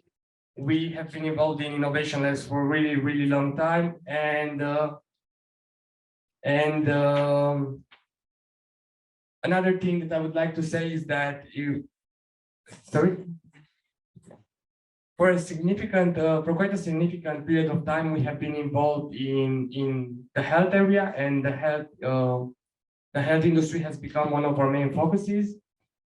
We have developed apps in across multiple countries in the health area, from a telemedicine platform in Austria to a stock management software for pharmacies in the United Kingdom, and more recently to a project that is very dear to me, Help Me, which is an application that was launched in the Cluj and the Romanian market. And the reason for which we developed that project is because we wanted to raise some awareness on the level of education in the health sector in Romania. And it was something we gave to the ecosystem pro bono. And we believe that by collaborating and working together, we can achieve amazing things in which we can grow the health ecosystem. And it's very exciting to be along such amazing panelists today and seeing the promising startups that are growing more and more in Cluj and also in the Romanian market. Thank you. I'm still at Mititei. I didn't hear about Mititei de Someshen, but okay, so I'm from Bucharest. My name is Manuela Tunca. I'm here in Cluj been 1 month already. My place here on this panel is to present and to make you aware that there is ASCOM Romania in Cluj. And let's start with ASCOM Romania in Cluj, and then we will be continuing a bit about what we are doing and how we're doing things. We are not a startup, so I am now in a different position than my colleagues because we are global and we are offering everywhere in the world solutions in healthcare, solutions in long-term care, and also in enterprises. I'm here because I'm not a startup, because I want to represent my company, because I want to show you that and let you know the fact that here in Cluj, we have a big hub and we want to grow this hub. We want to be present in Romanian hospitals, not only everywhere in the world. And we need you guys, we need IT, good ITs, experienced ITs to work with us and to grow all the projects that we are starting working on. This is ASCOM in Cluj, and we are very proud of it. This is why I'm here. I'm from Bucharest. I'm trying to open everybody's minds about how us in IT in Romania can help everywhere in any hospital in the world, but specifically in our hospitals in Romania. So that's it. Hi everyone, my name is Bianca Muntean. I am the cluster manager of Transylvania IT and Transylvania Digital Innovation Hub. I'm very happy to be here with you today. I see so many friendly faces and also very many new faces, and I'm looking forward to know some of you maybe after the panel. I have here a lot of members in our cluster because our cluster was established 10 years ago. So this is an anniversary year for us. So I have the startups here. I have Pelios. You're still a startup, yeah? I think just last week, yeah. That's perfect. But also I'm very happy to stand by Gina. She's a member in our board of directors. And what we are trying actually to do, not trying, I hate that word. What we are doing is, first of all, to gather people together from the IT sector, but we are not doing that for the purpose of technology, but in order to find some useful things to do, supporting other fields of activity like health, of course, and this is why we met today here. And what we also do, we are representing Cluj and its ecosystem. I will not say ecosystem and not ecosystem. I just said it.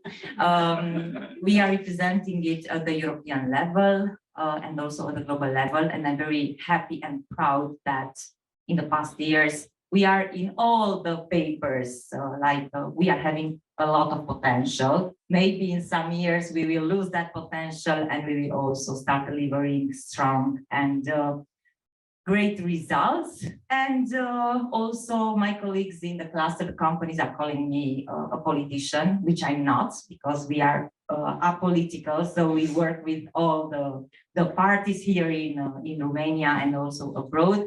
But we know that we need them in order to change something in this country, because otherwise it's like speaking among us. And when we don't reach those buttons, they are there. And I'm very happy and proud and highly motivated to continue to contribute to new projects and making things work for all of us. Thank you very much. Hi, my name is Georgina Lupu-Florian, and I'm the CEO and founder of Wolfpack Digital. I'm very happy to be here today together with you and all the other panelists. A few words about myself and my activity. I'm an engineer at base. Wolfpack Digital is an app development company that has been developing a lot of health tech products for the past 8 years. And something that's maybe a bit different about my experience as an engineer is that I come from a family of doctors, and I'm also a psychology graduate. So this actually made me be very interested in everything related to mental health. And besides the products that we develop for our international clients, and we also have some clients from health tech from Romania, we also started our internal startup division. And there are 2 health tech products that we've developed so far. The first one is called Medusa. It's more symbolic since we're speaking of potential and results, meaning that it's the first app for meditation in Romanian. And there's research showing that actually whenever you meditate and you use a guided meditation in your mother tongue, the results are more powerful. And the second product is called Babes-Bolyai, and it's an app digitalizing the treatment for gambling addiction, which, as we all know, is a very hot topic right now. And this is an issue that's actually affecting between 1% and 5% of Europe's population. So it's a very, very big problem. As we've worked with health tech startups for the past few years, our own products, as I was saying, and also startups and bigger companies reaching out to us to develop their products, we could see that the Romanian health ecosystem is expanding. And this is something that's truly great. So we've had the opportunity to work with local startups such as HealMate, which is a telemedicine platform for patients with rare diseases, or Sanometer. So we can see this is another example of a company that's very much focused on prevention, on the preservation of the state of health rather than treatment or diagnosis. So we can see that more and more health tech startups are actually very much focused on bringing together like an integrative approach to health, where we look at stress, we look at mental health, and we also look at habits and physical symptoms. And I'm looking forward to exchanging ideas with you. And I'm also very glad to see, this is my opinion, of course, only that in Cluj, right now, health is probably the most important, let's say, industry for tech to innovate in. We have amazing universities, we have the School of Public Health, we have so many talented young doctors that are very open to innovation. And I think there's very much that we can do here. Thank you. Hello, I'm Ariana Cordos. I'm today representing the Romanian Society of Medical Informatics. But before I tell you a little bit about this, I'd like to give you one sentence about myself. I'm an over 10 years professional in the medical informatics industry. I started working as a midwife about 10 years ago. And then I switched to consultancy. I've done market research and data analysis for pharma companies. And today I'm doing research on technology products that ESCOM is developing, actually. So I'm working with ESCOM and with hospitals where we have our software and hardware installed. And I'm actually producing science. And that's why actually I'm affiliated today to this society, because this society not only, it's an NGO, it's a scientific professional NGO, which was incepted over 30 years ago, and it's affiliated to the most important international medical informatics organizations worldwide, but also to Romanian ones.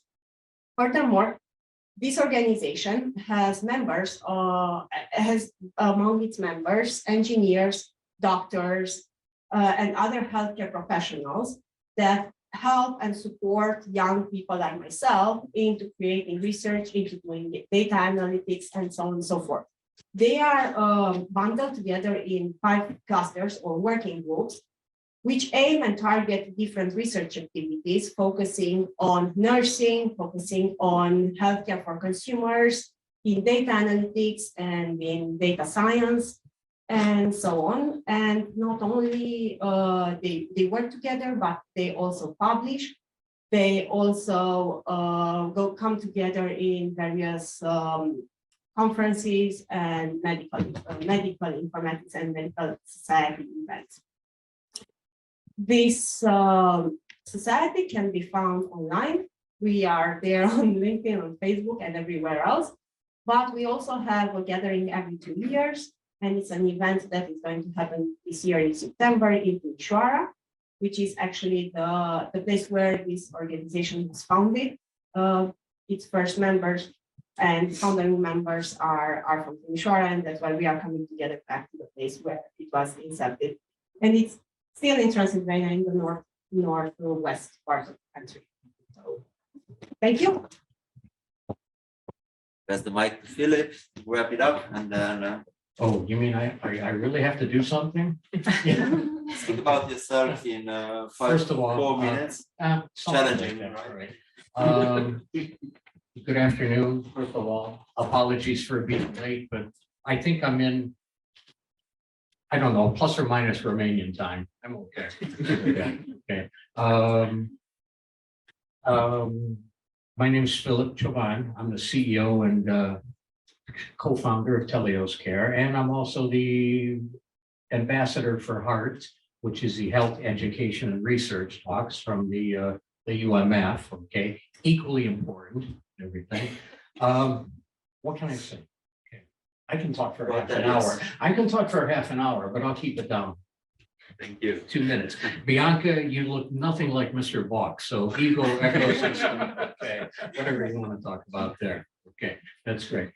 Telios, Telios, I think, is one of the first telemedicine and telehealth platforms within the country. We've been around about five years now. Actually, Dimitru, right in front of me, is one of our principal investors, advisors, and on the board. That means I actually have to listen to somebody too. Every once in a while, right, Dimitru?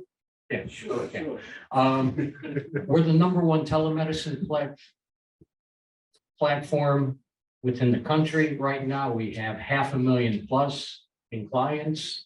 So we've grown from absolutely nothing to this at this point in time. We're a wellness platform. We utilize all these IT guys, okay, because I'm not an IT guy, obviously. I'm a salesman. Gee, I think you can figure that one out. Okay. We're not IT. Everybody says, wow, you're an innovator in IT and technical. No, we're not. We utilize this group here. We're a service company that utilizes IT to make the customer journey and the patients, the people that utilize us, easier to understand and easier to use. Technology is an amazing thing, but only if people can use it simply and quickly. Yeah, so this is what we're trying to do. And I can talk all day about ecosystem and investments. My background is let's see, a jack of all trades, a master of none. These guys are specialists, okay, but in leaving, definition of a specialist is where everybody knows more and more about less and less until you know everything about nothing.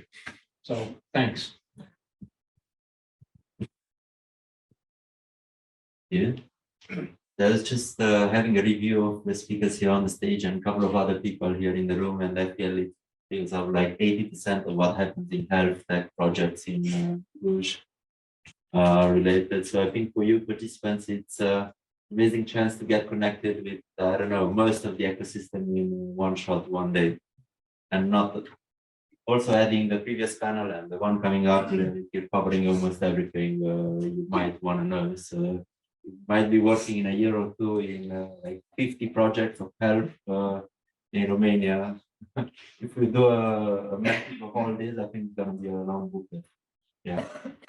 And one more reply for Bianca about politics. I am involved in politics, to be honest, but I don't do politicians. And more specifically, I think every time we stand up for something we care and we get involved in society, it means making politics. And that's the essence of getting involved in politics. Along the years, centuries, things have evolved, but at the end, it's about we citizens in getting involved in one way or the other.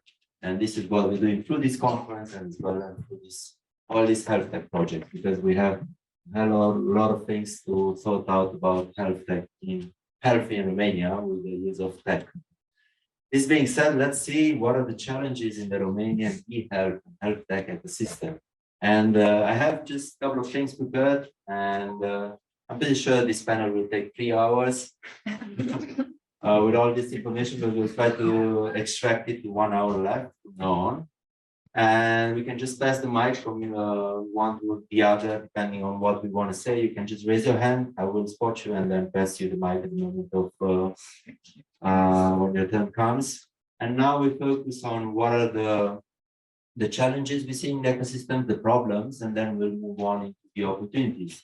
Because every time we have a challenge, problem, it means it's an opportunity to solve that and do some impact on people, make some money, create anything that can be positive. And this is what we can do in health. And then in the end, we're going to go in the perspectives in the future. So this means how will the ecosystem look in several years? What are the opportunities for you to actually use in the next years in order to be achieving your aims, goals, dreams, whatever you feel like. That being said, let's hear challenges and opportunities. And I pass it to Philip because he might have a non-Romanian perspective coming from US and Asia for some years. And very sharp. I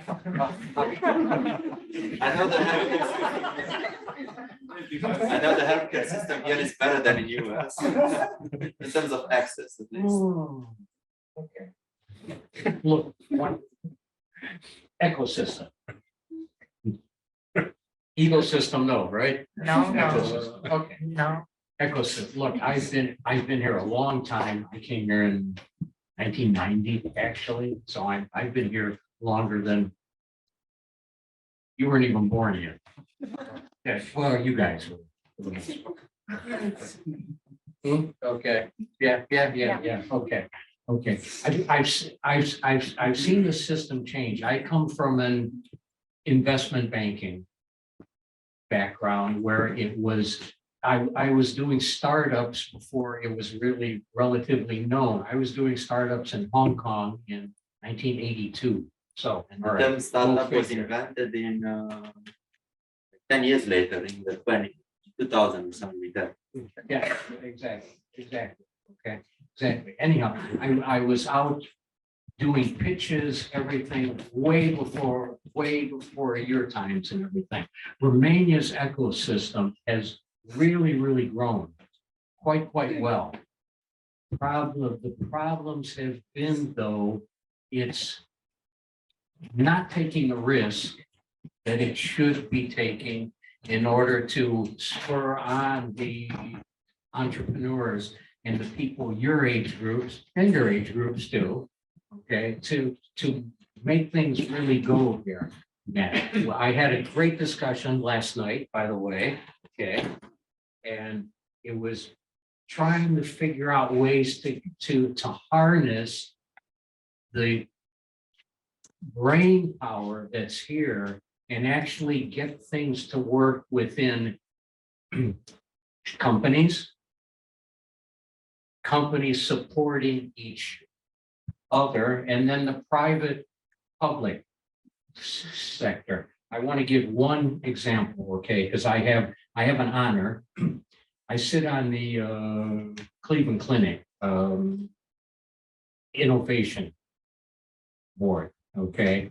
They have innovated over the past 20 years. They have innovated well over $100 million in projects that they've taken your minds, given them a lab, given them all the facilities to develop and everything, and have helped everybody commercialize that, and then taking a small piece of that, okay? Nothing like that exists here yet. None of those partnerships exist. Cleveland Clinic is coupled with all the best medical schools around, everything. So they're harnessing this talent because they know what the future is. Medicine is changing, but like I said before, it's all going to come down to keeping it simple and keeping it useful. But we here, especially in Cluj, we have a great base here, but our companies don't seem to want to work together toward a main goal. Everybody kind of has their own ego. Sorry about that on things. It still exists. You know it does, Bianca. Okay, it still exists that, my God, he's doing this. My God, my grandfather who immigrated to the States, and this I'm gonna end with, okay, immigrated to the States in 1898, okay, long time ago. He told me a story. He said, Romania's a great country, but everybody's envious of everybody else. And this has been ongoing. He told me the story about the goat. A farmer had a goat, it died, and the farmer, and instead of going to the farmer next door and saying, hey, can I use some of your goat's milk and everything? He goes and he kills the other goat, okay? That seems to be the ongoing thing here. So our ecosystem, again, is developing, but we have to get our self-centeredness out of it and get our wanting to help each other out and wanting to give back. So, okay, long enough. And just to add, it feels for me that we come from a mindset of scarcity. When we think about abundance, then it's not so much about envy and ego, because it's enough for everyone. And it's actually enough for everyone, we just don't see it. Thank you. Ravinho, or anyone else who wants to add? Okay. So great examples, thank you. And it's very important for us being so young here in Cluj, in IT, in this eHealth environment, to have examples, great examples, in order to achieve something. But for us going there, we need experience and we need projection, we need the strategy, we need thoughts, and also all gathering forces to make things happen. So I suppose we are going to opportunities now. I'm a positive person, so for me it's less challenges, it's more opportunities, because you know a risk would be changed into an opportunity if you want. So what I see here is lots of ideas, lots of energy, and this is a very good sign. What I think we need to see more and more, it's working together and also trying to achieve results step by step. Today, maybe we don't have something, we don't have that that goal that our examples are showing us, but we need to do it. We need to create them together. In fact, with envy, without envy, with goats or without goats, doesn't matter. I think every nation have their own goats, not only us. Important is to create something together, not splitting in between different stories and different strategies. And being here, it's a very good example that what we are doing right now.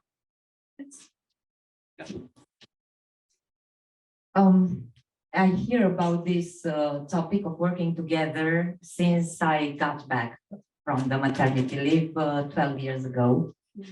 And since then, I didn't know at the beginning what I was aiming for. Now, after all these 12 years and 10 years of cluster, Transylvania IT cluster, well, sometimes I find myself speaking about the same things, about the need of working together, of being together, of supporting each other. And because we are at the challenges part, I think that one of the main challenges to speak the same language, because we are speaking about digital health, about technology and health sector, and these two sectors are not speaking the same language. And this is one challenge we are trying to address through our Transylvania Digital Innovation Hub, and also through our Transylvania IT cluster, where we created the working group Digital Health. By the way, they will be meeting after this conference here in this building, and which is coordinated by my colleague Loredana. She's there in the back. And we have here also Zaki and Dumitru and also Philip, part of this digital health working group. And here we are bringing together not only the IT companies, the tech companies which are providing different solutions for the health sector, but also we are struggling and working very hard to bring at the same table also the hospitals, the private ones, the public ones, because I mean, we don't want to push technology. We want to hear out the needs, the real needs coming from the health sector, and then to come up with some solution from the tech part. And also about this ecosystem of finding the same language. Here in Cluj, you feel it's something else. And we are very much admired when we go outside Cluj, in Bucharest, in Timișoara, in Iași. They look at us like, oh, you succeeded to have there a functional ecosystem.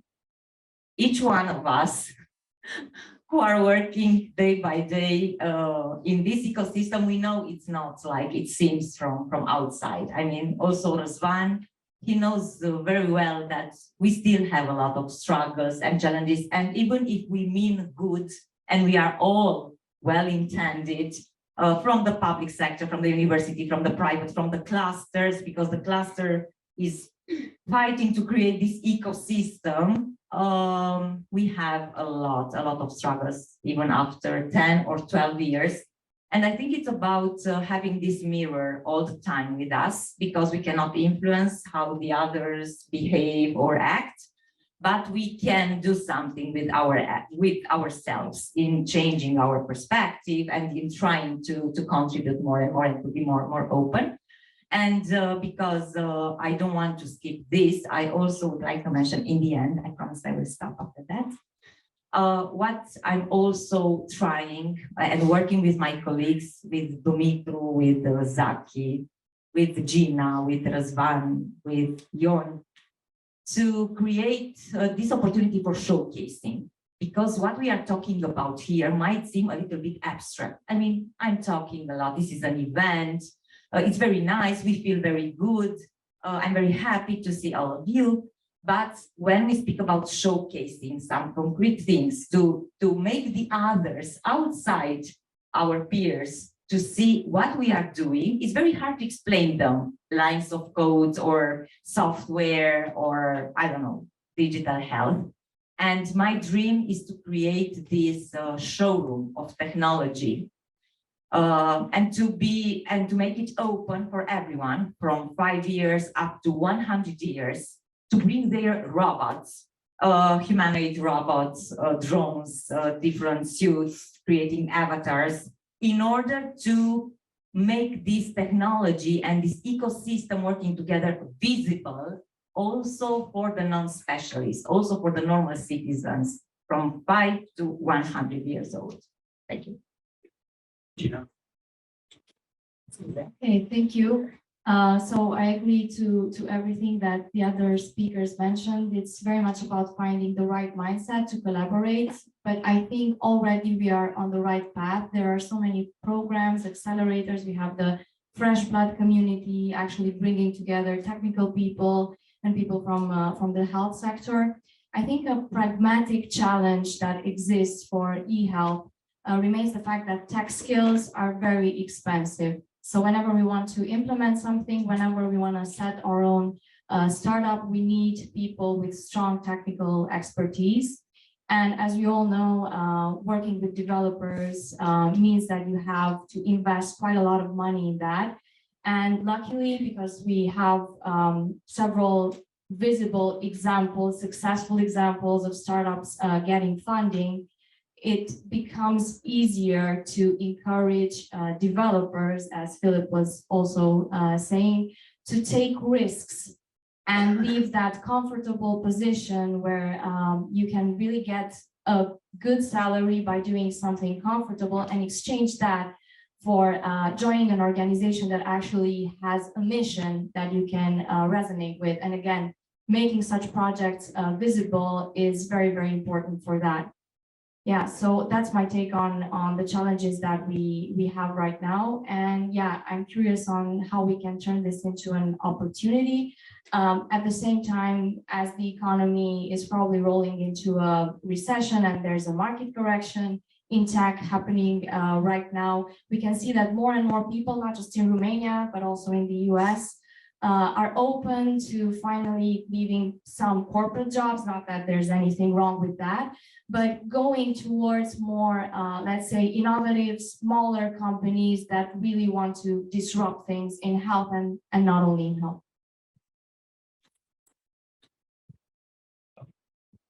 Okay, hi. So challenges in the ecosystem. First off, I think that building upon what you said, there's abundance of resources, right? And there's enough for everyone, as long as we don't use or we don't overlap the efforts. And that's one of the problems that happens here. We overlap the efforts in terms of ecosystem supporters and innovation catalyzers. We see more often than not that structures meant to support startups offer services for the same level of maturity or actually the same type of services from a limited amount of resources. And for that reason specifically, let's say the support is less than it could be. It's not bad, but it's less than it could be. Then secondly, and I'm going to be blunt on this, funding. We need more money. It's just like that. The challenge of the ecosystem, we need more money.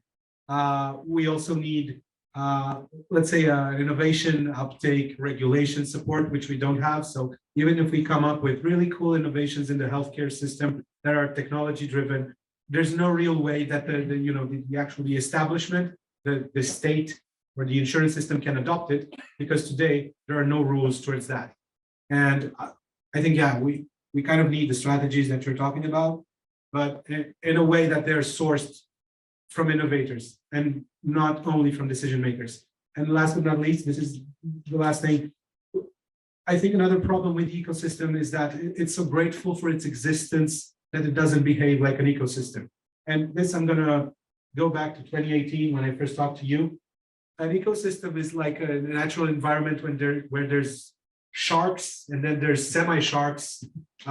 There's dolphins and there's also shrimp.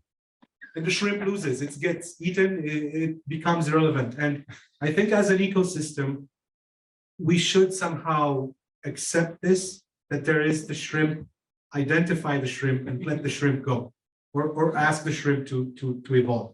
I'm just saying that it cannot be a safe haven for everyone. It shouldn't be like this. And in a way that is truly inspiring and somehow well-intended, it has become a safe haven for all. And it reduces the let's say the efficiency, or the edge. So that's competitiveness, yeah, which drives to more innovation to some extent. Thank you, Richard. And as well, if I may add, when you said about I forgot the idea. I'll come back later. Actually, I want to add a little bit on what Anna and Gina were mentioning. The fact that it's hard to bring the hospitals together to the table, because doctors and the IT people, the coders, don't speak the same language. I'm coming from a healthcare background and I'm working today in IT. And I'm struggling to understand what my colleagues are saying 99% of the time. I've learned it, I'm getting better at it over time, but it's very hard for a healthcare professional who works with patients every day and with medical codes to understand what a coder and what technology can bring to them. And I don't know, how many doctors do we have in the room, like professionals? Future doctors? Yeah. Future doctors. Okay, so maybe you are a younger generation who's a little bit tech savvy, but we need to understand that the decision makers are mature generation, more mature generation, that maybe technology is not at ease for them and is not easily to comprehend and to grasp. And to bring technology into medicine and into a hospital, it has a these kind of projects have a transformational sense. They have to transform the way the doctors are working in today, basically. So they are not going to see the patient that much, or they are going to see the patient in a different context. And so there are two aspects of this. One, when we started developing this, we need to gather their inputs and bring them to the table from the early stages of any project. And second of it, we need to have this dictionary, let's call it a dictionary, between what a technology person with a coder background has and what a doctor is saying. And actually put them, to be able to put them at the same table and have a translator between them to say what's saying one side and what's saying the other side. Because actually, even if you bring them to the same table, they'll not be able to understand what they are saying. They both maybe talk about the same thing, but they speak so many different. It's like talking, I don't know, Chinese and Hindi or something. I don't know. No, they don't understand. And the other one, so when you get over this part and you actually start developing, when you start implementing in a hospital, to bring everybody along and start with the people that are actually going to use the system. Not start with the people that are somewhere in an office reading some charts on, I don't know, money or patient numbers or whatever. No? So I think that's one of the struggles that we definitely have here, to make people understand what the other side it's saying and wants to do actually. And all this while talking in Ardelenească. Of course. With a Yoi accent. So because Ariana was doing for me the onboarding then, because now I'm taking your ideas and completing or discussing more, not completing. And I think that's another view that we want to take into account, solutions. We were talking about companies, we were talking about startups. We now talking about the end user, right? Our patients, people in the hospital. Let's take only that scenario. Let's talk solutions. Let's put together solutions from companies like us, from startups, like the people who are here in the panel, and find solutions and present solutions for the hospitals. Be real, be practical, be pragmatic.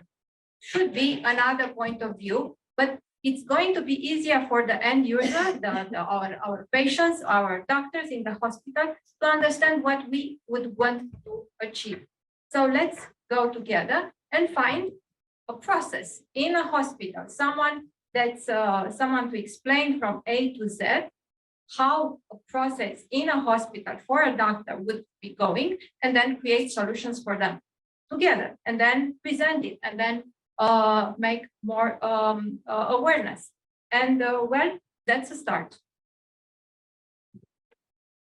Another challenge that I've seen very commonly happen is that we work on amazing products, but we work on amazing products that are not used in our market, especially in the IT industry.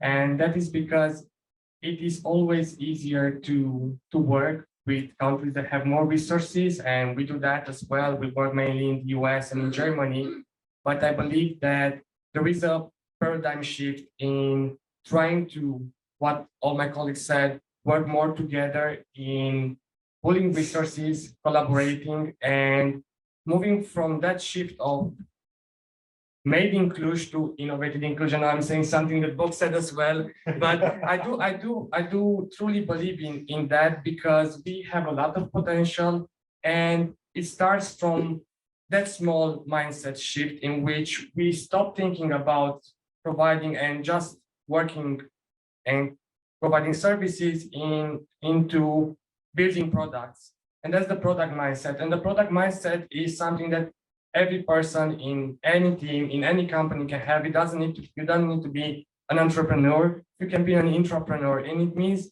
thinking about how that product solves a need, thinking about how that product brings an impact into the market and how it can impact people's lives into the better. So there are all the other problems. There isn't enough funding, there is still silos, even though from the outside it looks very beautiful. Cluj looks so united. There are still a lot of work to be done, but I believe we are moving in the right direction, and the resources are there. We just need to work together more and leave our egos aside more than, because we all. Why are you looking at me? Everyone when says egos. No, but you mentioned it, and I do believe all of us. You started. You started the trend now.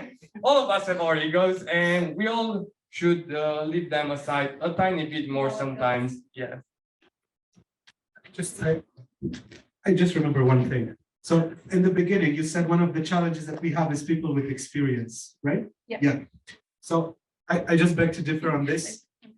If we think that people with experience prevent us from innovating, in a way, we are blocking disruptive innovation. Because if we're looking for disruptive innovation, it would somehow mean that we're creating something in which people don't have experience. So it's just a different angle than one of the startup that I'm putting out there.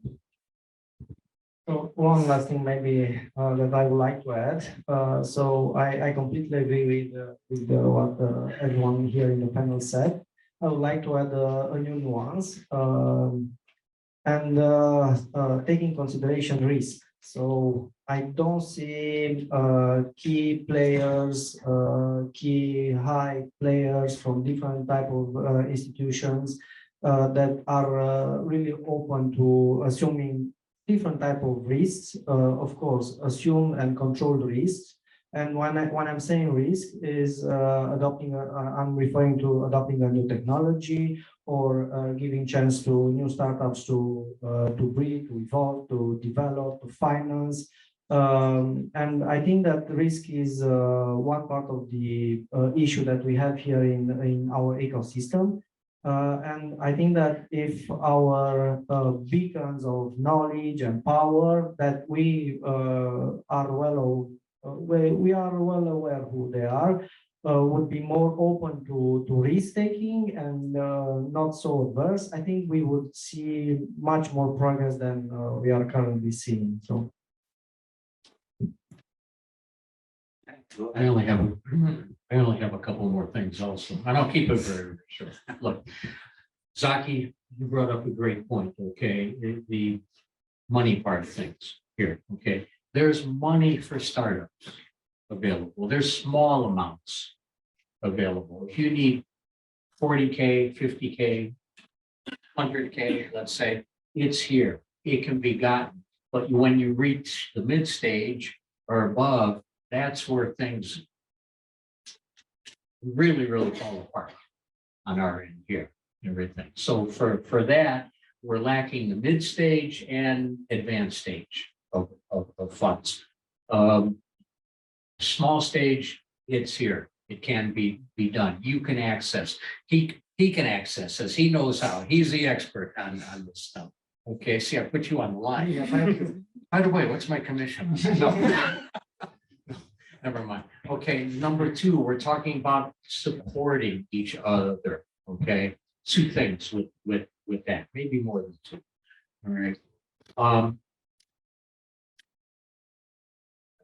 No ego involved. Okay, but we have the biggest private telemedicine platform in Eastern Europe. Okay, we have 500,000 plus in clients. We're getting people from outside, from Bucharest, from Poland, from outside with new ideas that are developed, asking us if you would please help us and test them. Okay, that doesn't happen here in Cluj. Sorry.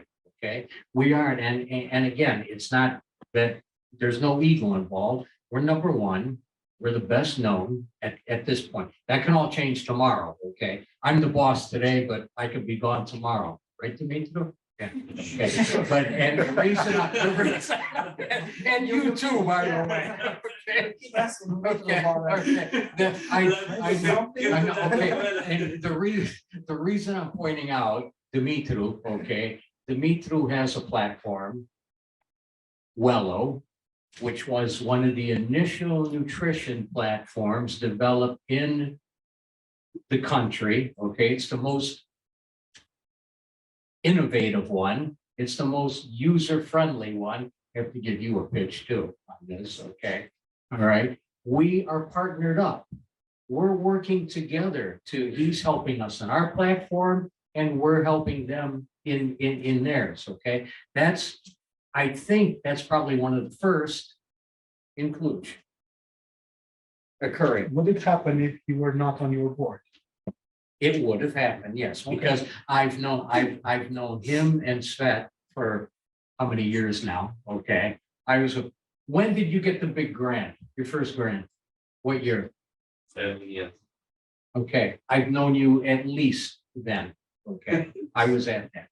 Okay, so yes, I've watched them, they've watched us, we're friends too on things, and we supported things. And that's one thing that I put out to you guys too. You have a mental health platform, you have everything. We have the means to actually test that. Said, we're not an IT company, we're a service company driven by IT. A lot of it is designed by us, yes, but we also use outside. And again, I put it, we have the largest private customer base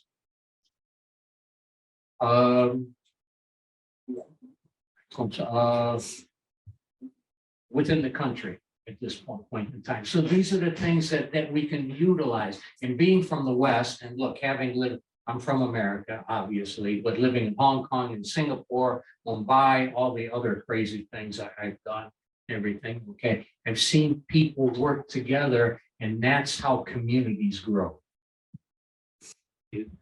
Yes, just before passing, I just remembered something about ego, that was about the topic here. Ego is actually something healthy, something that protects us and helps us to survive in the past. But now our brain kind of expanded its use and it's oftentimes blocking collaborations. But what I do in projects is often understand the ego of the other people, because we always have it here with us. And if I understand what is the ego and what's the stance of that person, and that person understands mine, I can protect the ego and that person can protect my ego. And this way we can have a mutual and trusting collaboration. And trust was the word that I forgot to say. If we don't have trust, we cannot do ecosystem. So I think ecosystem and ecosystem is recognizing the ego, the Spanish name. Diego in the room, we can have a and we can recognize that each one of us has an ego, and we can put it on the table and, hey, this is what I want, this is, I think it's my place, and then work with that, because I'm sure our egos here are quite complementary, and we've seen and proven this all over the place. And sometimes I need to let go of something and then receive something back 1 year later. But I trust that each one of us will take care of the relationship and our egos. So I'm not in denial of ego. And denial is not a word from that. But okay, yeah. You're closing on this, and then. Yes, actually, what I wanted to mention, we are privately financed. We are an NGO. I started myself 12 years ago, working part-time for this dream I had in representing the IT community here in Cluj. Currently, we have 24 members in our team. And we are not financed by the City Hall. We are not financed by some ministry in order to represent the tech industry here in Cluj. But we managed to identify different grants in order to support our activities, first of all, and in order to give us the chance to have this great team we are currently having and working with. And what I would like to mention is that if each one of us would do the thing it is meant to do, I mean, the administration to do administration, the university to do university, the regional development agency to invest in different ecosystem actors and stakeholders, the clusters to bring people together and to create synergies between academia, companies, public administration, citizens, whatever. The companies, of course, the companies are meant for profit. I mean, they are doing a lot of CSR, but they are here for business, to do business, okay? And what happens sometimes is that sometimes we try to become something else. I mean, I don't want to give examples, but this is the message I would like to give also regarding the risk-taking. Because if the public administration at the central level, the governmental level would have in place some investment program for startups in order to cover that risk. We have a great example here in Cluj. It's very small. I mean, when I'm speaking with VCs about our local example, about the fund created by Cluj municipality, and I'm very proud of it, even if I'm not directly involved now in it. They are seeing it as a very, very small part, but it's something which is happening. And I think that they should do more. The public administration at all levels, I have this wording and I use it all the time, to put the money where their mouth is. Because of course, a lot happened here because of the leadership and because of the political leadership at the local level. I mean, the mayor is very proud of what happens here in the city, and we have been very much helped with it. I mean, we didn't have to do lobby for ourselves because the mayor was before us there, and it was very easy for us to say, oh, hey, we are from Cluj. Oh, we know Mayor Bob. It's great. So he was doing a great job for all of us at the European level. But beside that, we also need some investment. We need to see this reflected in the local budgets, in percentages, and also at the national level, to see the Ministry of Research, Innovation and Digitalization, because they are planning to do it now. They are planning to scale what is happening here in Cluj. But we have to see that happening, not only talking, not only plans and strategies, but we have to see those investments happening, and also the regional level. I mean, there are a lot of things happening which are disconnected. I mean, here, Lavinio, maybe you can tell us more, but you have a lot of money which go through the Regional Development Agency. Your team is part of the Regional Development Agency. We should all together push for more investment also at the regional level to happen. I mean, we are speaking about it, we are the same actors. Why can't we make it happen? Holding hands, that's a good one. No, we were asking for money, we were like this. We tried. I would like to hold Zaki's hand for a longer. Yeah, and pray together for more money. But I think it will be more helpful to pray together than While I try to answer you, Bianca, department is part of the RDA, but is not involved in the regional program schemes. So we consult with our colleagues, and we provide them with all sorts of information that they might need in regards to the ecosystem. But I agree that more funding should be channeled to local enablers, regional enablers, because the RDA oversees the whole region. The mechanisms and means to do that are still unknown to me. And of course, if I can help in any way possible, I can do it, and I will do it. And one thing that I think we can do to help our ecosystem is through this accelerator program, which is not ours, but we provide the funding in order to be developed, to be run, and maybe to have a couple of startups down the road that Philip can invest in, because now he's taking investments from everyone. Now it's time for everyone thinks that, but they are not. So we are here to help. We are not here to compete. This is not the message that we are trying to send. And if that was the message, I would like to correct it. So let's talk. Thanks. That was a long answer and quite complete. I was expecting only one question, huh? Just one question, so I'm gonna pile up all together the next questions. But I just want to make a suggestion to the participants: is search these people on LinkedIn and connect with them on LinkedIn and say, hey, my name is, I'm interested in this part in the health tech area or in general, and keep me on the radar for any project you might have in the future in that area.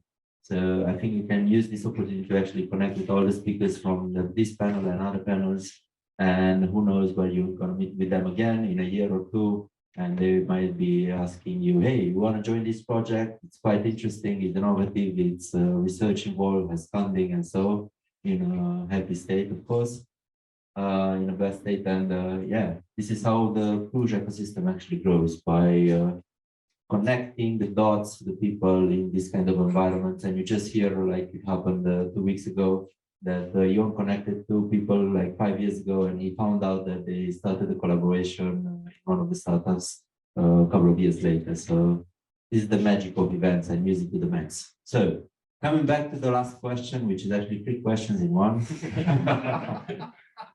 And I'll keep one question which only needs one phrase from you in the end, and it might be a little bit challenging, but I'm going to share it at that point.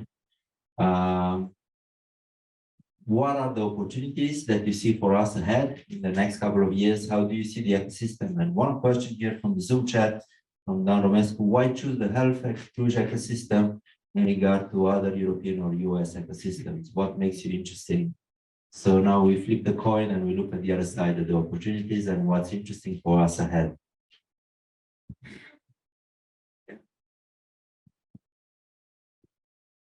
So opportunities for next years. I think, I hope, I dream, it's going to be a fast-paced development, fast-paced growth here in this part of the world, not only in Romania, but Eastern Europe, Central Europe as well, because there's full place. I mean, a lot of opportunities, and those opportunities need to be with solutions. So I'm seeing it like a growing industry in Romania, in Europe, and we are here to offer solutions for the places in which it's nothing, and we are able to fill in. I think that's it. I forgot the second question. Also, I'm just kidding. About what do you see in the ecosystem? What are the opportunities? But we can come. Yeah, sure. Opportunities right now, and I see them each day, right? Opportunities within ecosystem right now not only go from healthcare, but how healthcare is actually distributed. We're seeing more and more of the state healthcare get more and more of the state healthcare has become actually less and less. Everything is coming into a private system right now. You have Regina Maria, you have MedLife, you have these guys. I had an interesting saying this week. I can't say who, but I was speaking with one of the top IT guys who has a healthcare background. This is what he said too. He said, look, the big three are afraid of what Telios and the IT parts are doing because you're disrupting the way healthcare is given right now. And they don't want to change that because they have their way of doing things. They make money. They don't want to change. And the saying was, they're not going to be happy until one of them can actually buy you. Okay, that's it. So the healthcare system is going toward how can you improve healthcare? How can you improve distribution of healthcare? And how can you keep the cost of the system within the privatization factors? No private healthcare makes money at this point in time. Look, we deal with 6 out of the 9 insurers here. Not one of the insurers that we deal with actually makes a profit in healthcare at all. Now, opportunities for you. You're all young, okay? Don't let anybody say no. Think of something that actually works and go after it. You're going to hear from Ruxandra next, okay? She's one of my favorites, okay? She never takes no. She moves forward, and she does. You have these opportunities. The future is a little bit your group.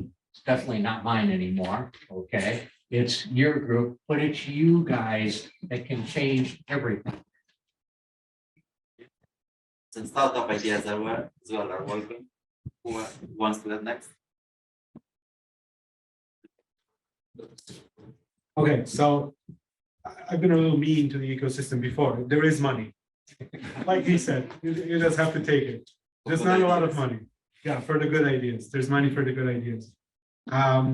There's more and more structures. I remember starting out in 2017, he told me that an ecosystem is necessary. Then, yeah, I started seeing an ecosystem, meeting him as well. Then I, went deeper into understanding there actually is a larger ecosystem than just people meeting for coffee every once a week.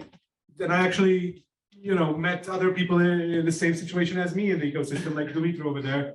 And, the resources were much more scarce back then.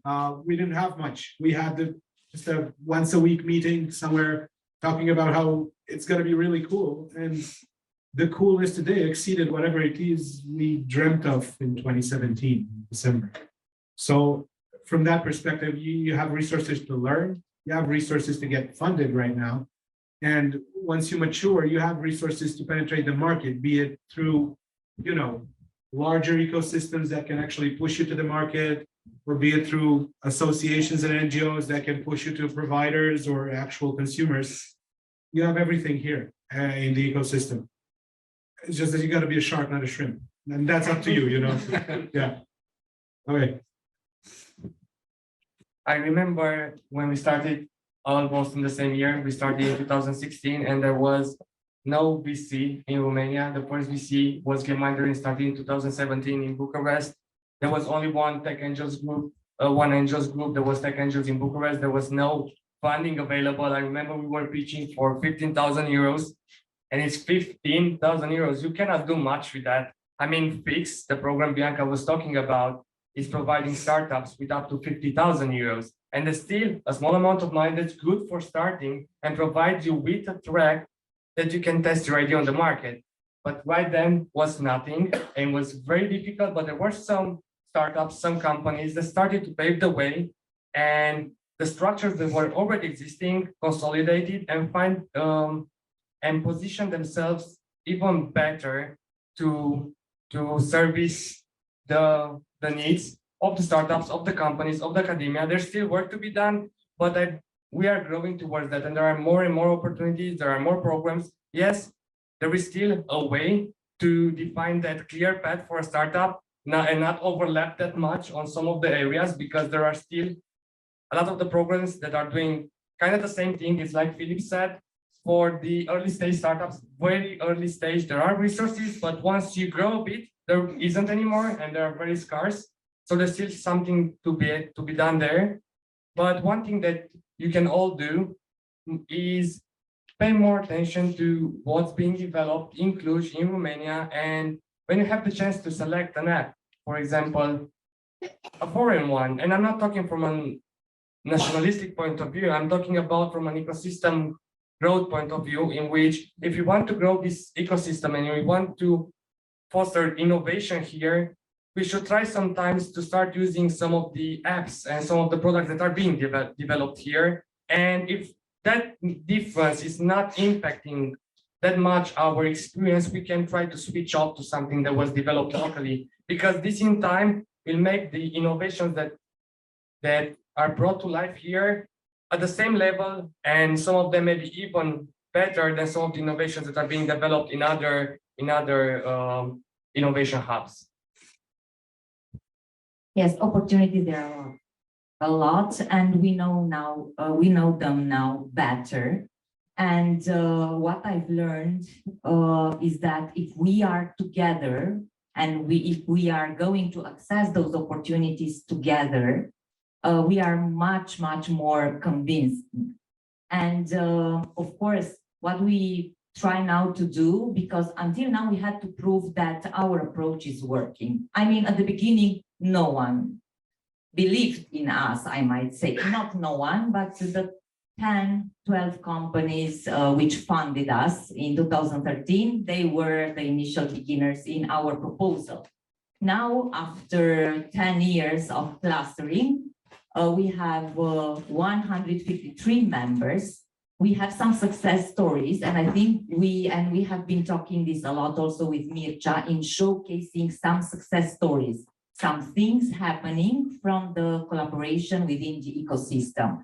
And we have here Wello's example, we have Nutriento also, which got funded. So we have some concrete and direct outcomes from the proposals we are making. And the opportunities available at the international level, there are so many. Just it's only about us being able to access, to identify, to access it, and to use the right approach. And I think you have a lot of expertise in this regard. And believe me, we are not a consulting company. If you are talking with us, we will not charge you by hour. I mean, we are an NGO. If we have money in order to have us run, we can also give this consulting or advising or whatever you might say. So I think that, yes, there are a lot of opportunities, and we will work a lot now to showcase the success stories that it is possible. We are not talking about strategies, abstract things, but we will offer you some concrete examples in the near future. Wow, that's very, very beautiful. And I think that the future really looks bright for the ecosystem. And I'm also having these memories of 2018 when we were trying to organize panels with local entrepreneurs. And it was very, very hard to find 4 people to be with you on a certain day at a specific time and share their story with you. And right now, there are so many success stories, and this is going to give the confidence to local entrepreneurs to try and achieve more great things. At the same time, I think a great opportunity we have here is the tech talent. Maybe we take it for granted, but really we do have some amazing people that can build products, bring them to the market very fast. And what really excites me for the next years is seeing that whenever I go on in a mentoring program as a mentor, and the teams can choose to undergo any topic, so it doesn't have to be from healthcare. Very many teams from Cluj actually go for a health tech topic.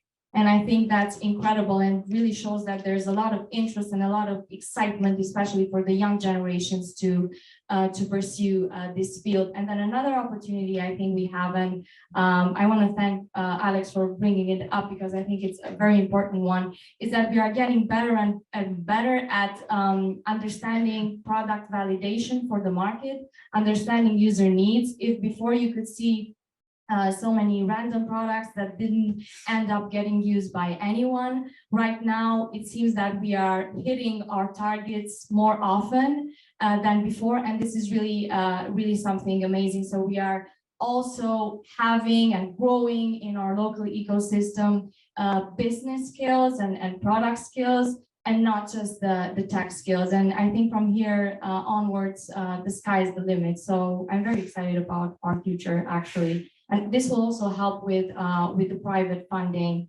because again, we can go for public funding, for encouragement, for risk taking and so on. But in the end, if you want to be viable on the market, you really need to have a good product validation.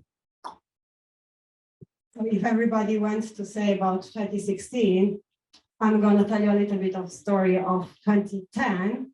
When I first thought of trying to find a med tech company to work in after I graduated from the university. And I went out and tried to find a job, failed, of course. Went and at the end went and practiced as a nurse for a while, but this idea struck into my head. And when I first found this consultancy company, which was working with pharmas, I took it. And in my first 3 years, whenever I was talking to a doctor and I was trying to explain them what I'm doing, everybody was telling me that I'm crazy. And everybody, I had even head of departments telling me that they can open a position for me and I can come back into the hospital the next day, but not go the way that I'm going. I mean, no, they were like, oh my God, you are crazy. You are failing your talent. You don't know what you are doing. The only actually ecosystem at that point in time was the Society of Medical Informatics that I could relate to, that they were talking about this medical informatics thing, but extremely expert. abstract. I mean, very scientifically, nothing tangible, nothing that you can relate to.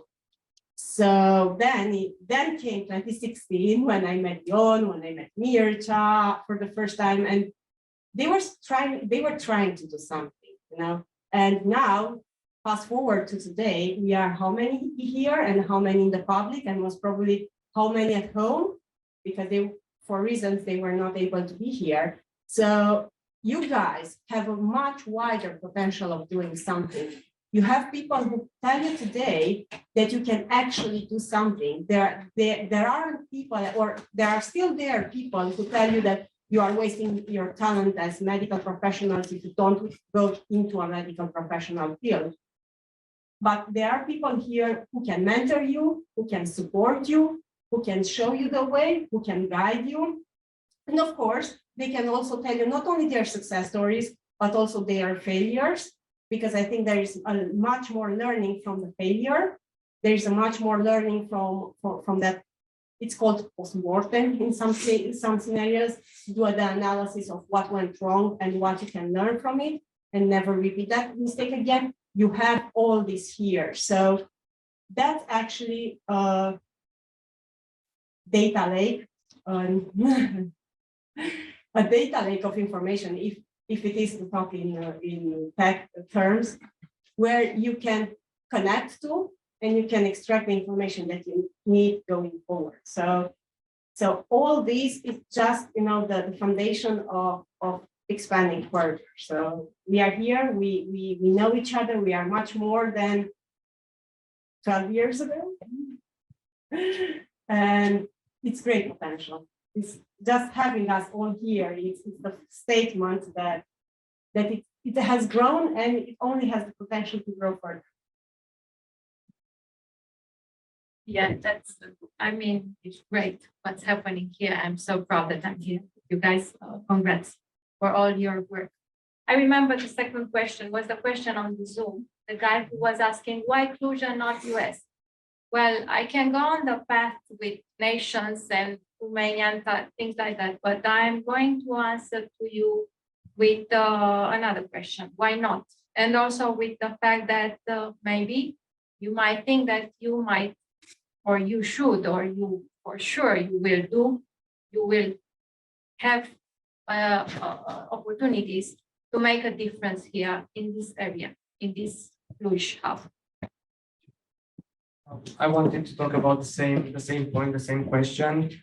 I believe there are some opportunities in some cities that are not in others. So, for example, if there are certain things that you would like to do, for example, some type of research, you might not find that here. And for that reason, US might be a better place, but it can be the other way around.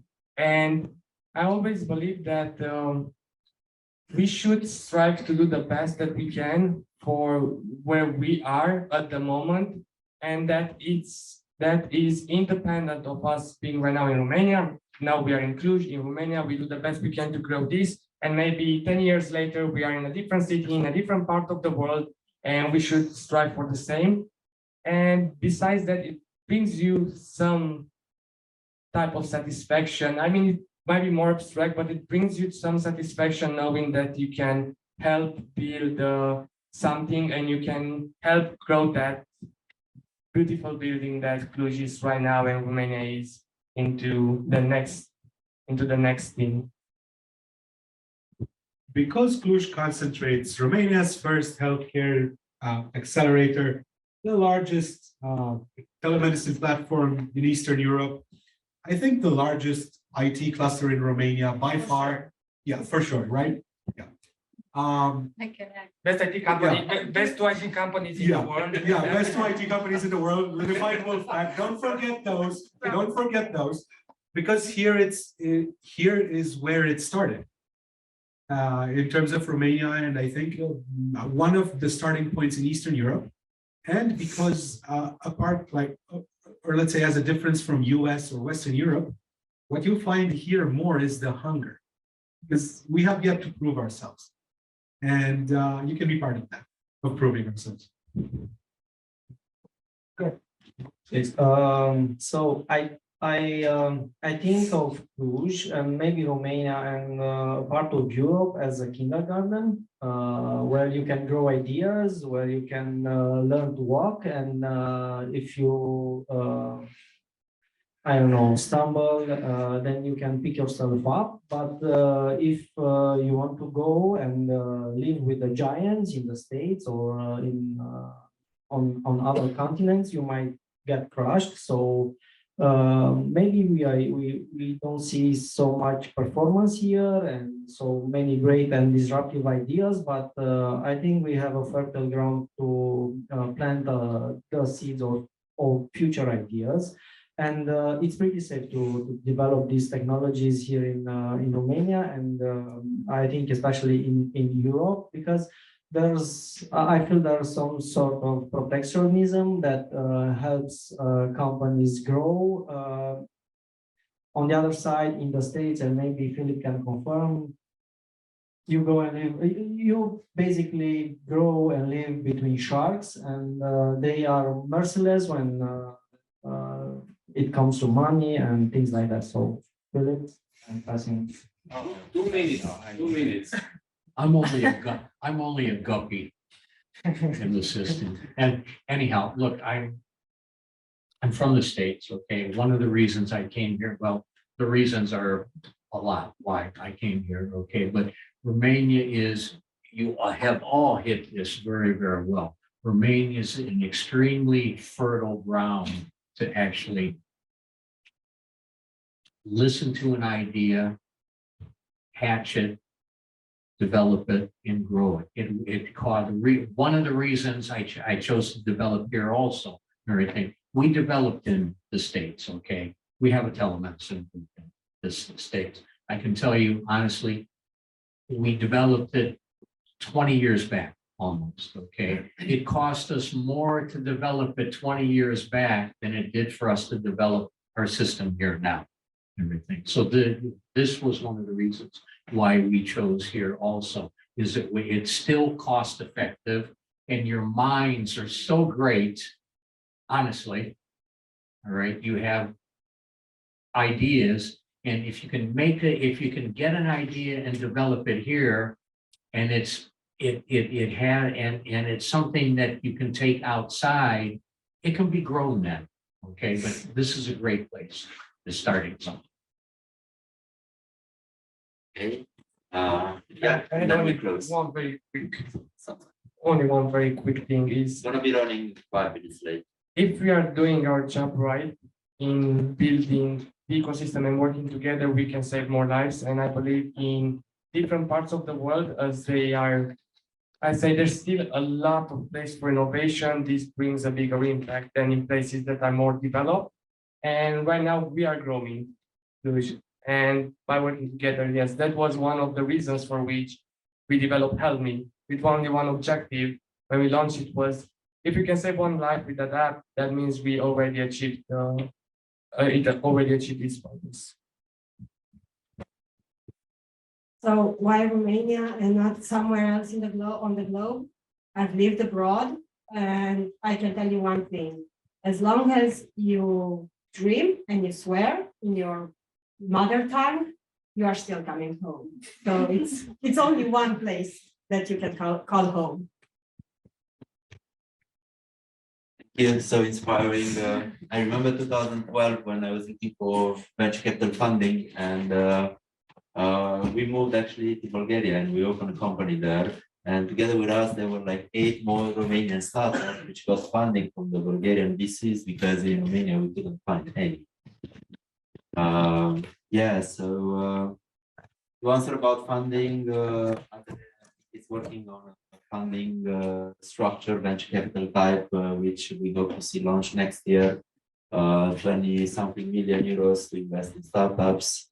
And I took some notes here, things that I remembered for you that you could just apply in the next couple of weeks. Starting with Fix, Cluj, which is incubating ideas and having some prizes. Then the Innovation Labs hackathon organized by Transylvania IT. Then MedHack happening hackathon as well. Then EIT Drive being launched just yesterday. Then Advantage Club for founders in health tech. The Urban Mobility Program has the open call, which I'm involved in. We're going to launch an accelerator on green tech in a month from now on, with funding as well. Fortech Investments is looking for startups to invest in as well. I have to mention Wolfpack supporting Manuscripto as well with the office and advisory as well. Manuscripto won PIX last year. Also, the first startup that I had, it started in a startup weekend event, and then we got incubation from Philip Kendall and his company back then, and he was mentoring every week with us for almost 2 years. So it was incredible help that we had in 2013, so almost 10 years ago. There are so much more opportunities now happening. Let's see. Definitely, I forgot half of them, and I wrote just a couple of them. Yeah. You can join Plus Startups Facebook group if you want to be in touch with other startup opportunities. So it's many things happening here in Cluj, although it's a small ecosystem in the big picture. We're alive and agile and trying to do more ecosystem. And I think in 5-10 years from now, things will be quite amazing to be here. And I've lived on, I think, 7 cities in 3 continents, thinking to move totally back there somewhere in a warm place, but then I realized that I want to build home and not elsewhere. So that's why I came back here. A lot of energy to actually do a lot of good things here because I care about the community, and I think this is what happens. Yeah, and Transylvania Interest Network. Thanks. When we funded, we contributed to Telios rounds first time, second time, third time, and now the 4th time. And it's our flagship startup. So I think. Tickets from 10,000 euros to a couple of 100,000 euros as well. There's many opportunities compared with 10 years ago, and definitely less opportunities compared with 5-10 years from now on.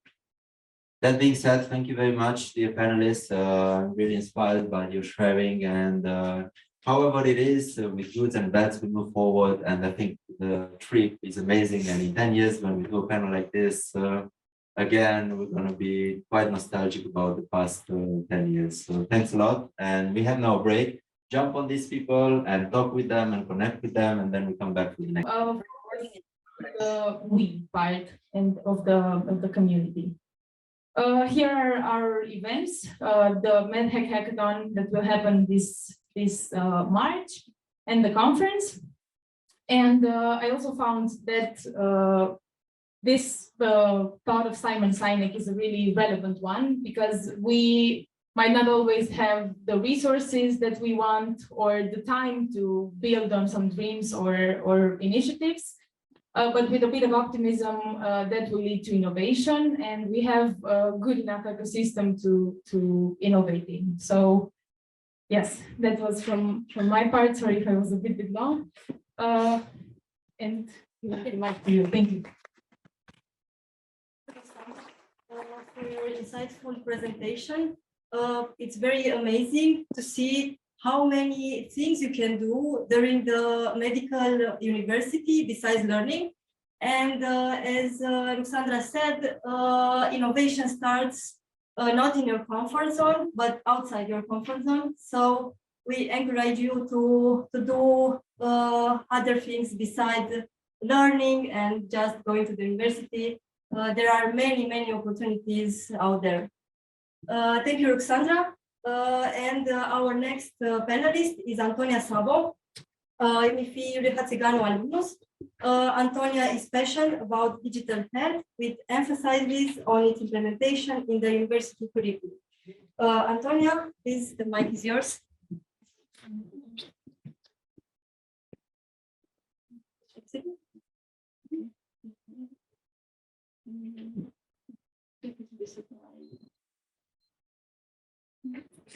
Slideshow.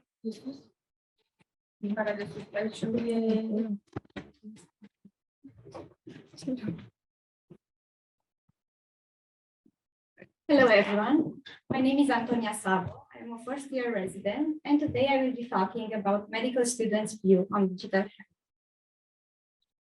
So when I was in my 5th year, the curiosity to see if my colleagues, soon-to-be graduates, share my enthusiasm towards digital health led me to start working on this study.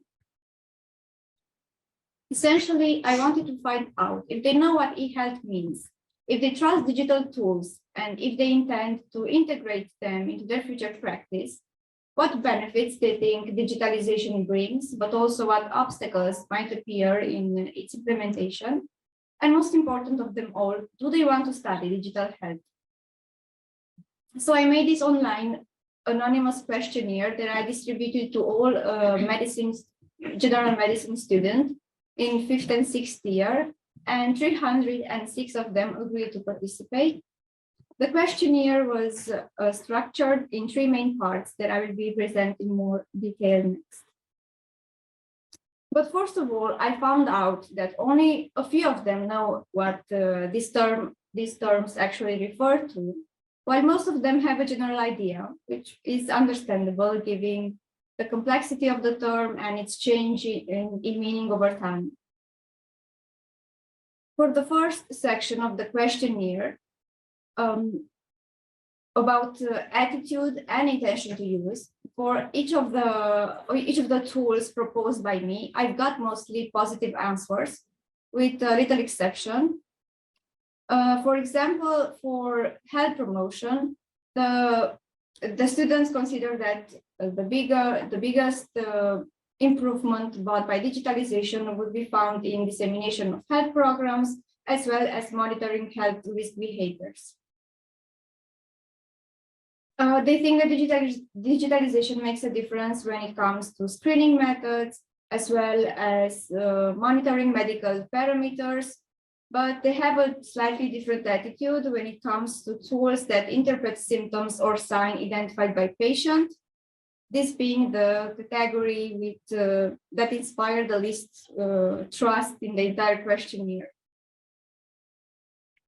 Tools for healthcare professionals were very popular, especially the ones facilitating communication, the ones used to keep track of patients in digital format, and the ones that are used to calculate different scores.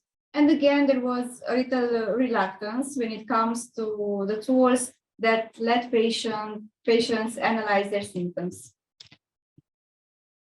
For the second part of the questionnaire about the possible benefits and obstacles that might appear in digital health implementation, students consider that the most important benefits for patients and society come from the much easier way health education could be disseminated, as well as improving access to medical care. And for doctors and the medical system, the benefits considered were achieved by using the electronic medical record, as well as data collection and facilitating collaboration between medical staff. And about half of the students trust the tools that facilitate medical decision and diagnosis. When it comes to barriers, my colleagues thought that the problems that might occur would be the lack of access and skills of patients to use these tools. And for doctors and the medical system, inadequate legislation and funding, followed by lack of training. Only 30% of them consider the ethical problems as well as data security, even though it is such an important matter and such a debatable subject. But the lack of familiarity with this field is probably the explanation for this result. The last part of my questionnaire was about training, and I found out that students did not receive training or only received to some extent. But what is certain is that they want training on eHealth, and the preferred methods were more practical ones and not so much a standard theoretical course. What I want to emphasize is that there was a correlation between students' answers, meaning that the ones that benefited from training to some extent were also the ones who had more trust in digital tools, as well the ones who intend to integrate them more in their future practice. So the benefits of introducing such an educational program in universities are not only aimed at students, are also aimed at the ones who develop these tools.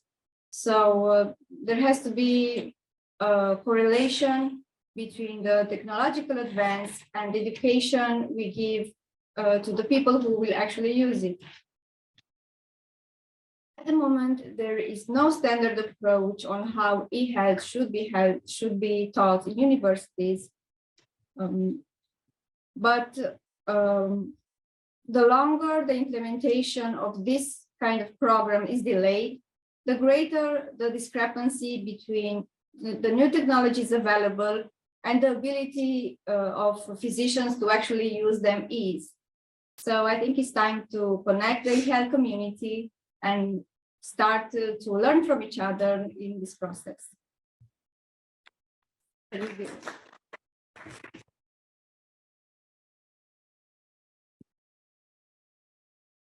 Thank you, Antonia, for your presentation. Very interesting study. I'm very curious to see such a study, but with the answers from medical doctors, because as a person said in the previous panel, it's very difficult to innovate in the healthcare system without the input of doctors, without the input of nurses, and there aren't many resources in this file in eHealth with eHealth topics. So we hope in the future we will have the opportunity to study these topics even in the medical university. Our next panelist is Georgiana Ispas, also UMIFI Iuliu-Hațeganu and Wello School educator.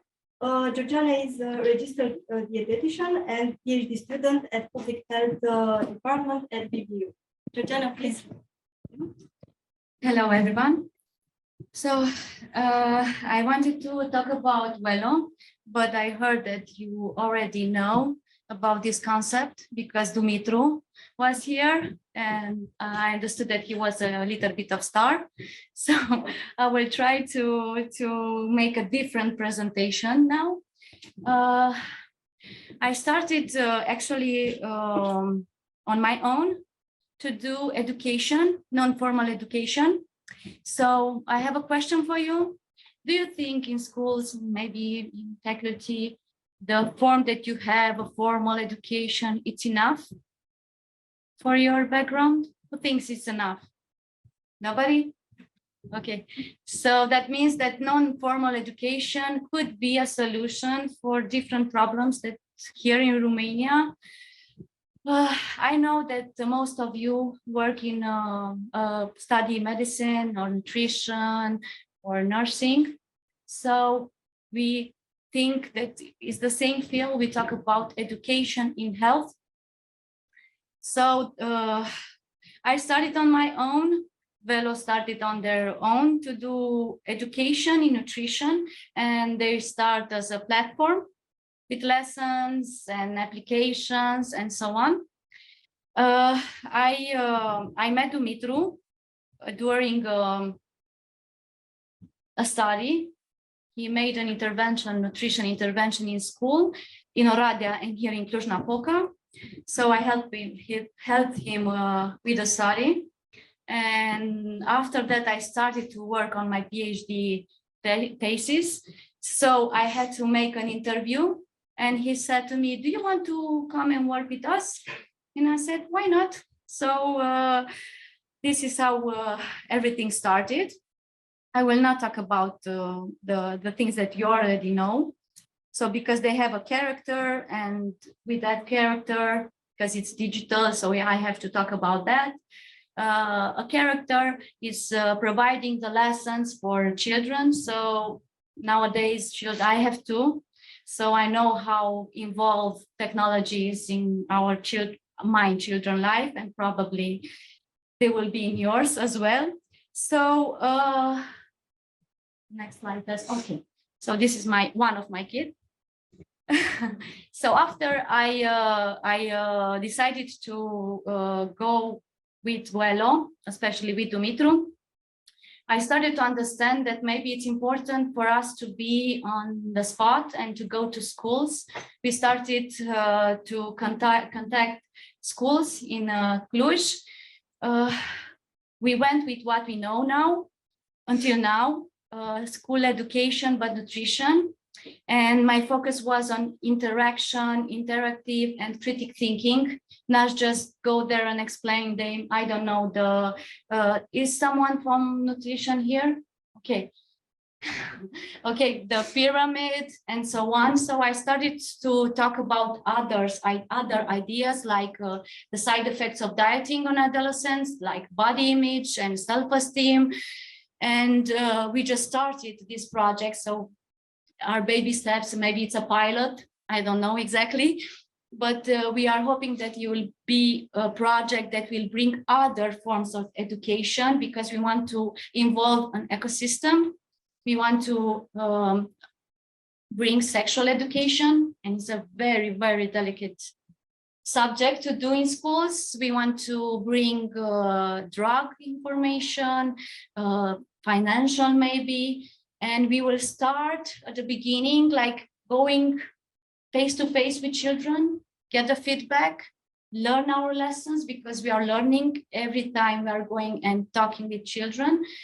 Until now, I am just me, but and I have another colleague that is doing the same thing in schools, but we are trying to recruit students from nutrition and dietetics. They are here, actually. So, and after that, what we are testing the materials on children and want to bring them on a digital form, because we think that we are too small.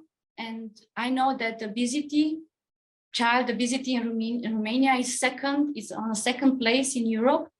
So it's not a very good sign for us as a Romanian. So I do believe that teaching children can change and modify maybe the whole family, or at least to bring a new generation, healthier generation, and just to decrease this disease, because it's a disease worldwide and especially in Romania. So if you have any questions, otherwise, Lotina told me that I have to give you an advice, so I will do that. Involve in education, don't stay just in clinical and I don't know, something that you can help an individual. You think that it's not important, but imagine if a patient comes to you, even I don't know, maybe you're a doctor, cardiology, or maybe you're a nurse, and he already knows the basic line. You, as a professional, you can work better with him. So I think that it will be a benefit for everyone. Thank you very much. Diana, very good presentation. I think it was on the spot. I'm sorry. yes, we are on time. Don't worry. Yes, I think we all need some more information about nutrition and about how to eat properly, because in our culture we don't have such information. Yes, we go forward with our next Zoom. Melania Năstuțiu. Da. She's with us today, but online. Don't stop sharing. Melania, can you hear us? Hi. Yeah, I hope you can hear me too. So hi, my name is Melania, and I would have liked to be with you. Unfortunately, I cannot because I'm out of the country right now. So I'm going to tell you a little bit about what I do, and then I'm going to present to you the last project that we took part in. And I'm a student at Babes-Bolyai University, a student who has not found her place at university. At least this is what I thought for the first years. And I know for a fact that most of the students feel the same way. They're overwhelmed and they're insecure of their choice at first, because it's a big change. And moreover, it's the first big change that we undergo as young adults. And therefore, in my second year, I found ASAIC, an entrepreneurship association that came to me at the right moment because despite their projects, the most unique thing they did was they helped us dream and fight for the dreams. And I find this especially important because it gives us the motivation to fight for it and believe that everything is doable. And if one person could do it, you can also do it. If one person found something innovative, you can also do it. If one person became a billionaire, you can also do it. And that is a thinking that is not encouraged in Romanian high schools. And we organized annual conferences and workshops and many other activities that had a large offer, but students were not interested. And I blame this on the perspective that we're taught to do one thing at a time, but to do that one thing right. And that cannot be applied nowadays when we have to grow multidisciplinary. And because of that, the generational change formed a gap between the school system and what we have to do on our own. I see an increase in interest, and that's why I want to present you the last project we conducted. And I think I sent you the presentation, or should I share screen it? Diana? Presentation, you can share your screen. Can you share Okay. it? Yes, I'm trying now.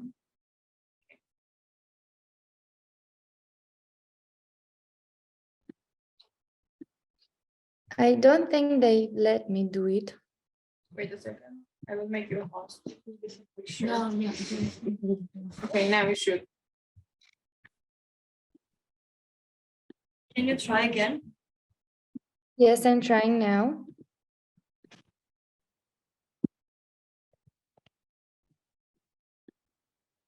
I still cannot do it, but if not, I can talk about it. That's also okay. I will open it here. It's okay. It's not that big of a difference anyway. You can start and You then can I will start. share it. Okay.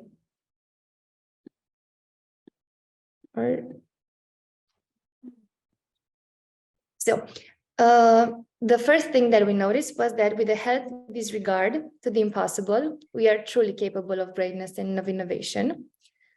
And there is this one thing that Dolly Parton once said in her concert that I like very much. She was this very sassy Southern American singer. And she said, don't get too busy making a life that you forget to actually make a life. Oh, okay, it works. Go on. Thank you.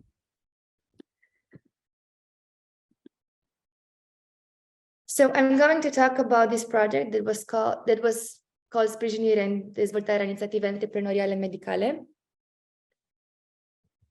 Can I also share the slides? Yeah, okay. So this project took place last spring.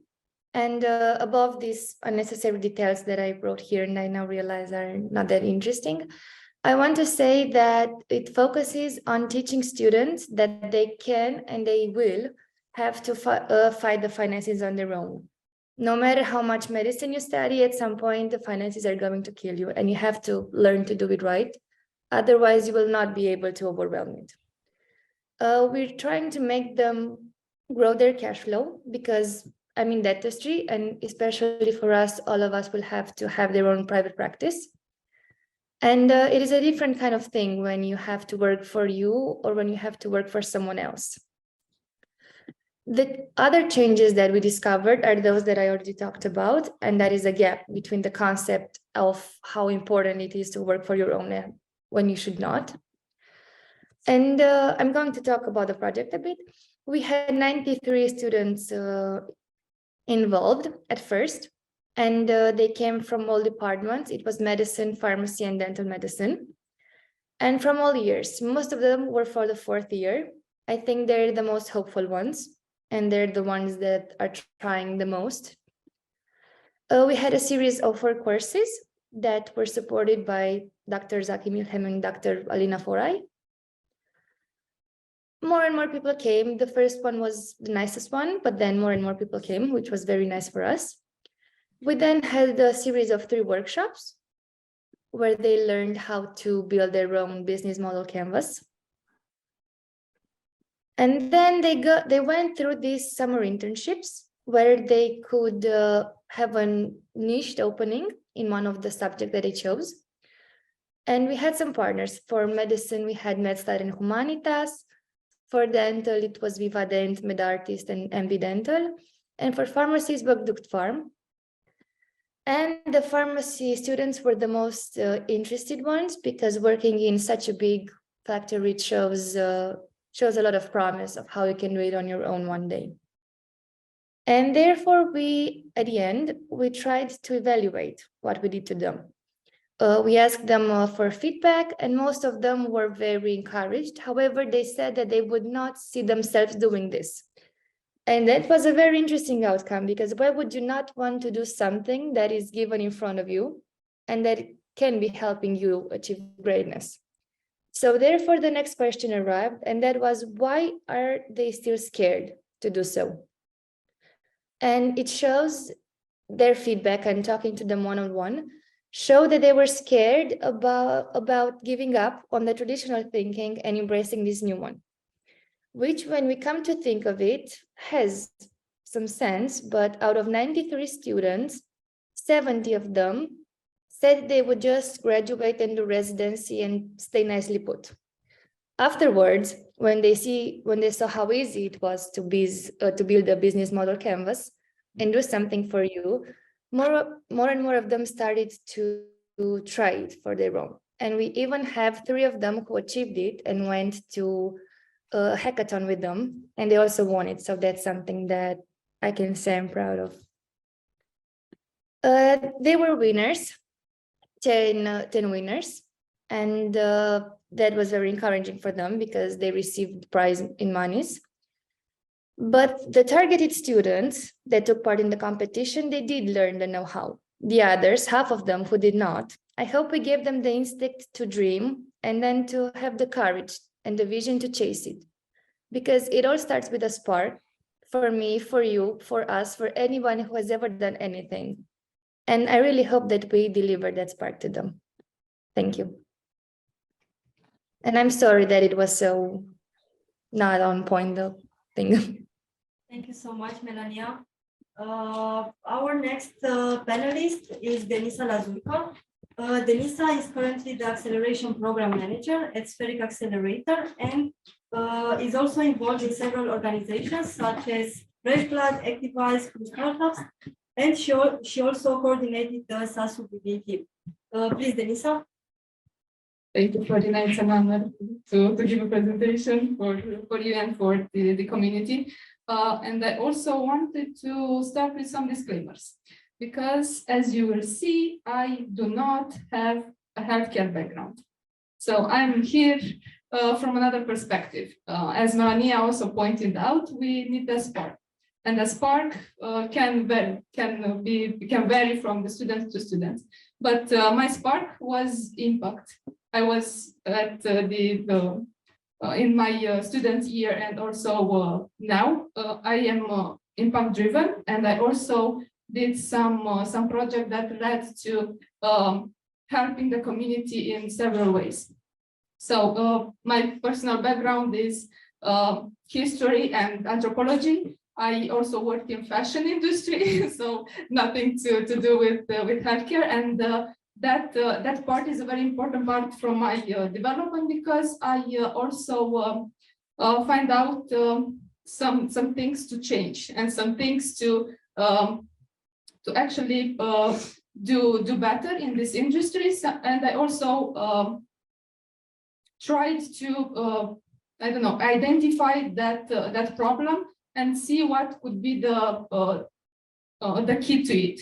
And I saw that maybe management and a better management in that industry would be the salvation to see. And I started also a startup in that fashion area, focusing on sustainable fashion.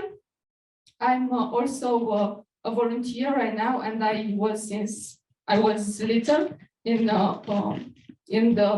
school, and also during my my student year, I was involved in some initiatives in my university because I saw problems there also, and I couldn't help myself to solve it. So I was a student representative at the Faculty of History, and then I moved to some ecosystem players, and I connected with some communities in that startups area because I wanted to learn management and to solve that problem that I identified earlier.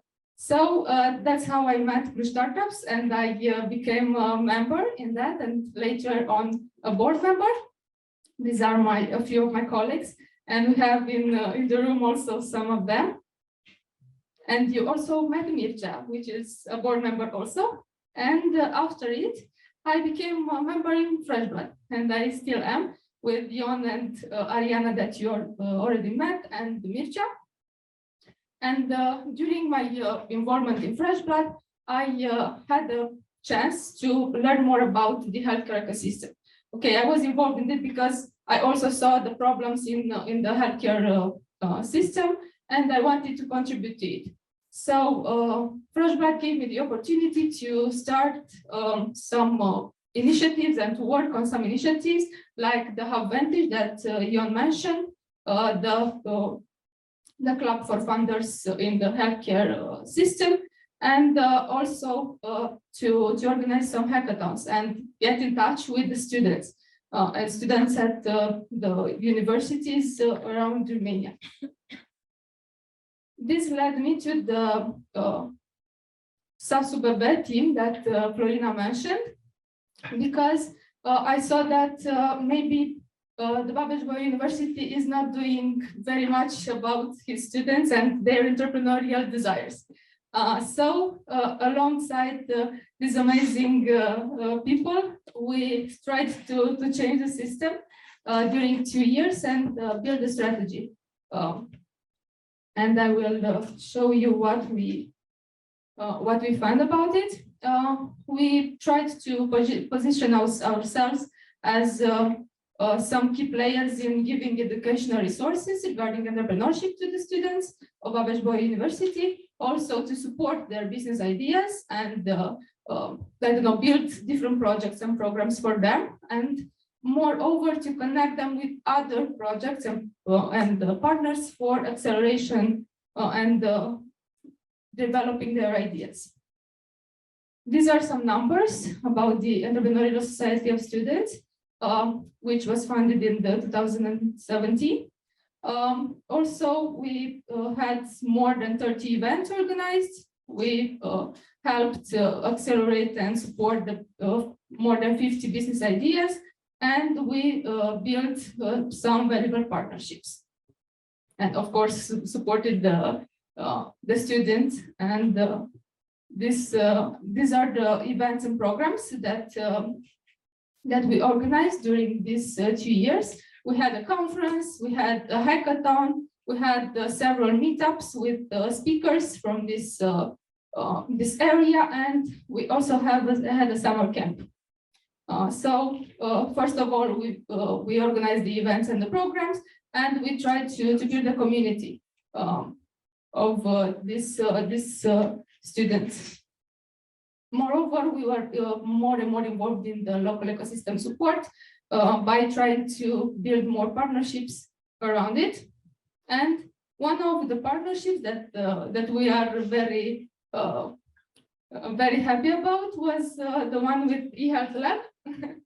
So regarding this, Alina is the one that saw this opportunity and contacted me, and also I believe that we need to collaborate within some specific and different domains. So the math students also need some students from other disciplines to build sustainable ideas. So we collaborated and we built a meetup regarding it and to promote the eHealth Lab. We had very good feedback from it, and I think the most valuable feedback will be from the next speakers, Felix and Corina, that also participated at our programs and events, and they were also part of eHealth Lab. So this was my presentation, and I also would be glad to connect with you and maybe try to help you in some ways with my connections and resources that I can put on the table. Thank you so much. Thank you, Denisa, for your presentation. And it's a pleasure to have you here with us because in order to innovate in the healthcare system, we need people from other domains.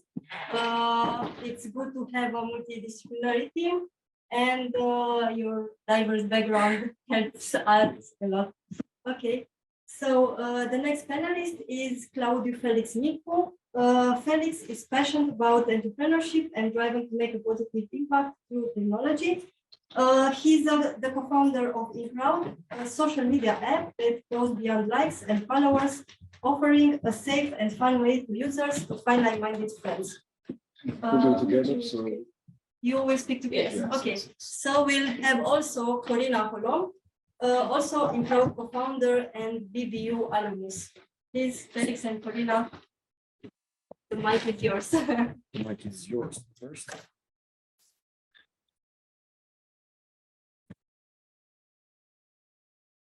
Okay, so first of all, thank you for having us and for resisting for so long.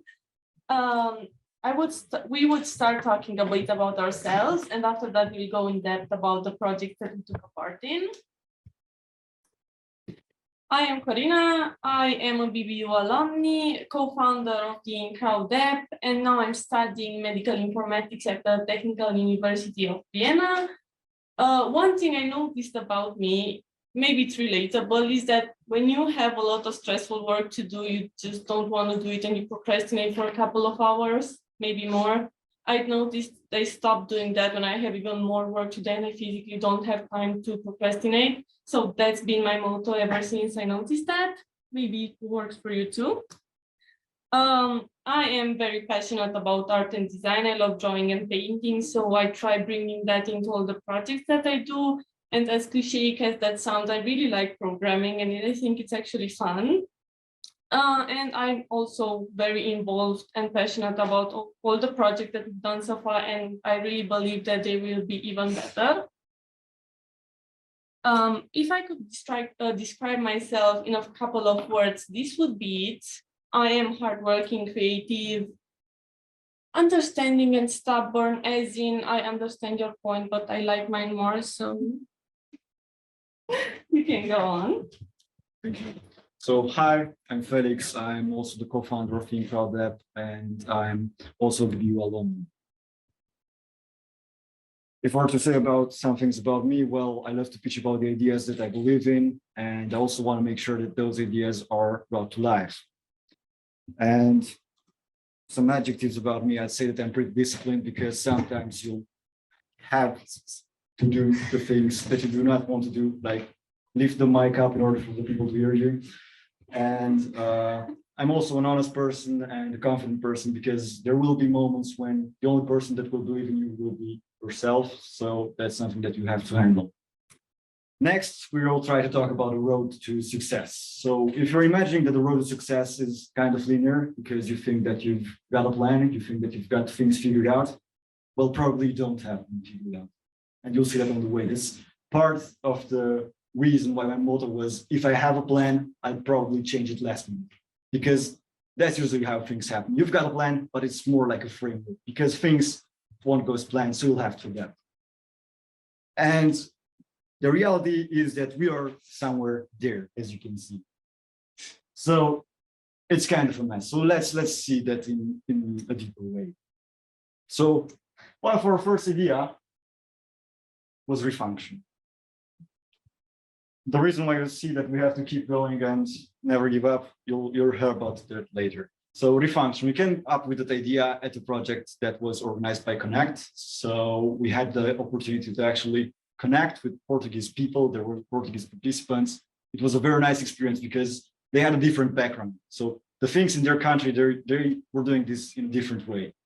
And we managed to actually have a team that was made out of the two of us, so me and Corina, and Portuguese people, and we came up with a great idea. We wanted to make rehabilitation simple.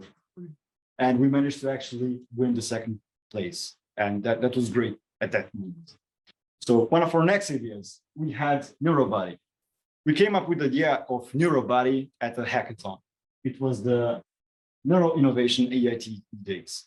It was great. So we had the chance to connect with doctors. We had the chance to connect with professionals from business. We had a great idea. We thought everything is going to be fine.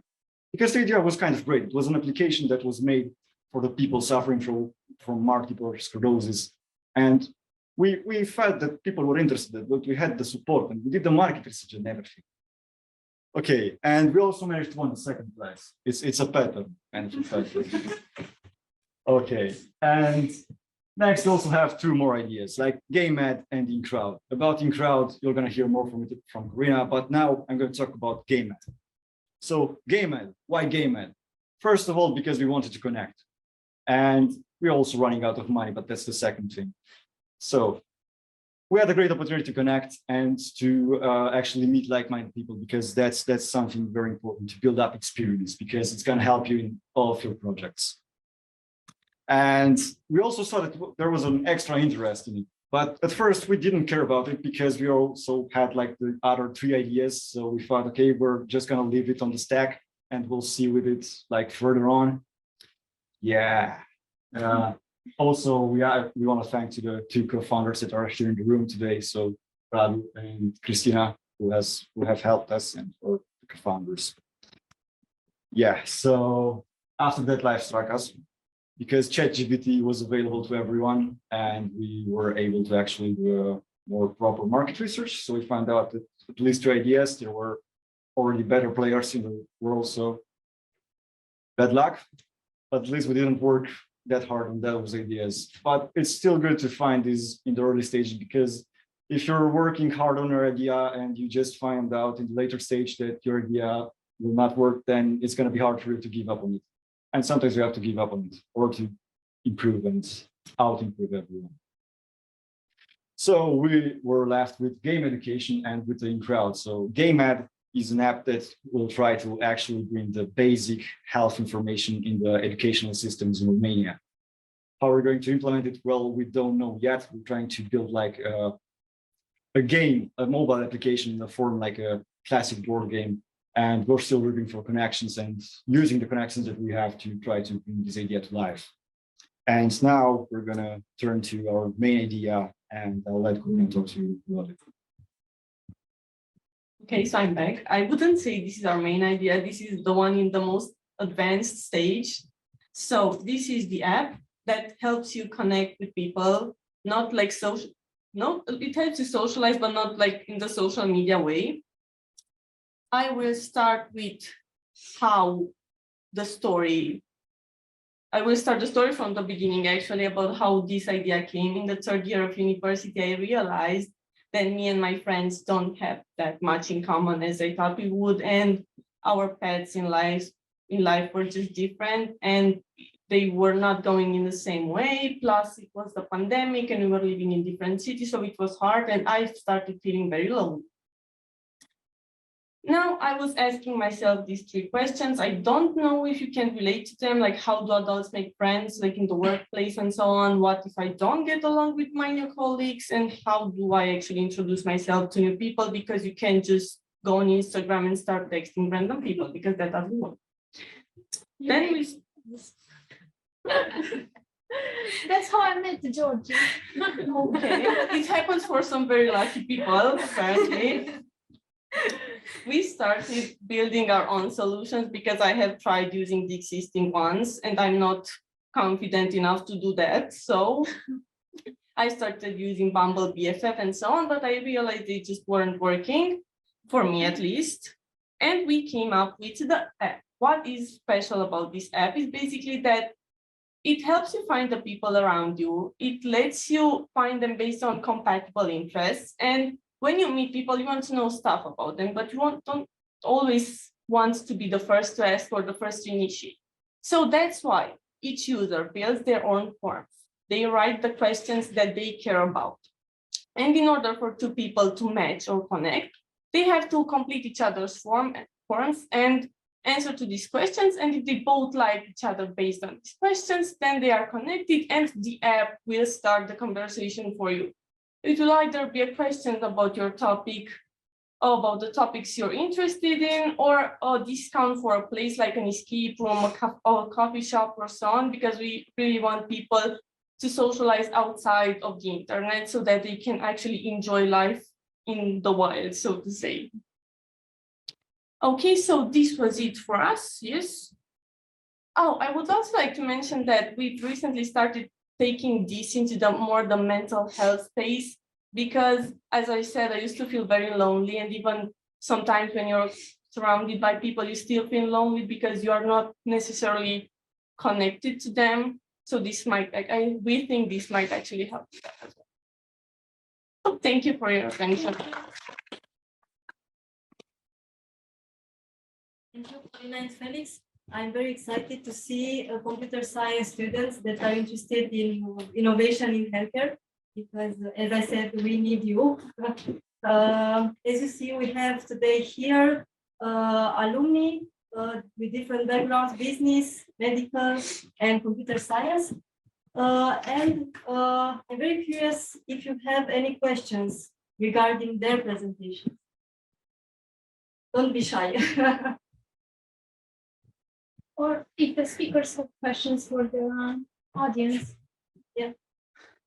Yeah, it could work in both ways. How many of you are, oh, a question. Actually, in crowd, 2 questions. Question real quick. Is it real yet? Like, is it usable? Yes, we're still in the testing stages, so you might encounter some bugs, but you can download it on next. Okay. And my actual question then would be, with this really complicated matching system, what actually are your match rates? Because to me, at first glance, it sounded like they'd be very low. Well, since we're in the testing stage, we can tell you that we do not have a lot of users. So it was kind of based on the users that we had early phase. So that's how we tested the app. We are now going to ask for funding. So after the funding stage, we can. Okay, so the microphone is always coming to me. Yeah. So what I wanted to say is that we're now looking for funding, and after the funding, we can perform some properly marketing in that so that we can actually achieve the users. So then it would be relevant to actually talk about how much the matching is working or not. But since you're the one putting the questions, I would say that you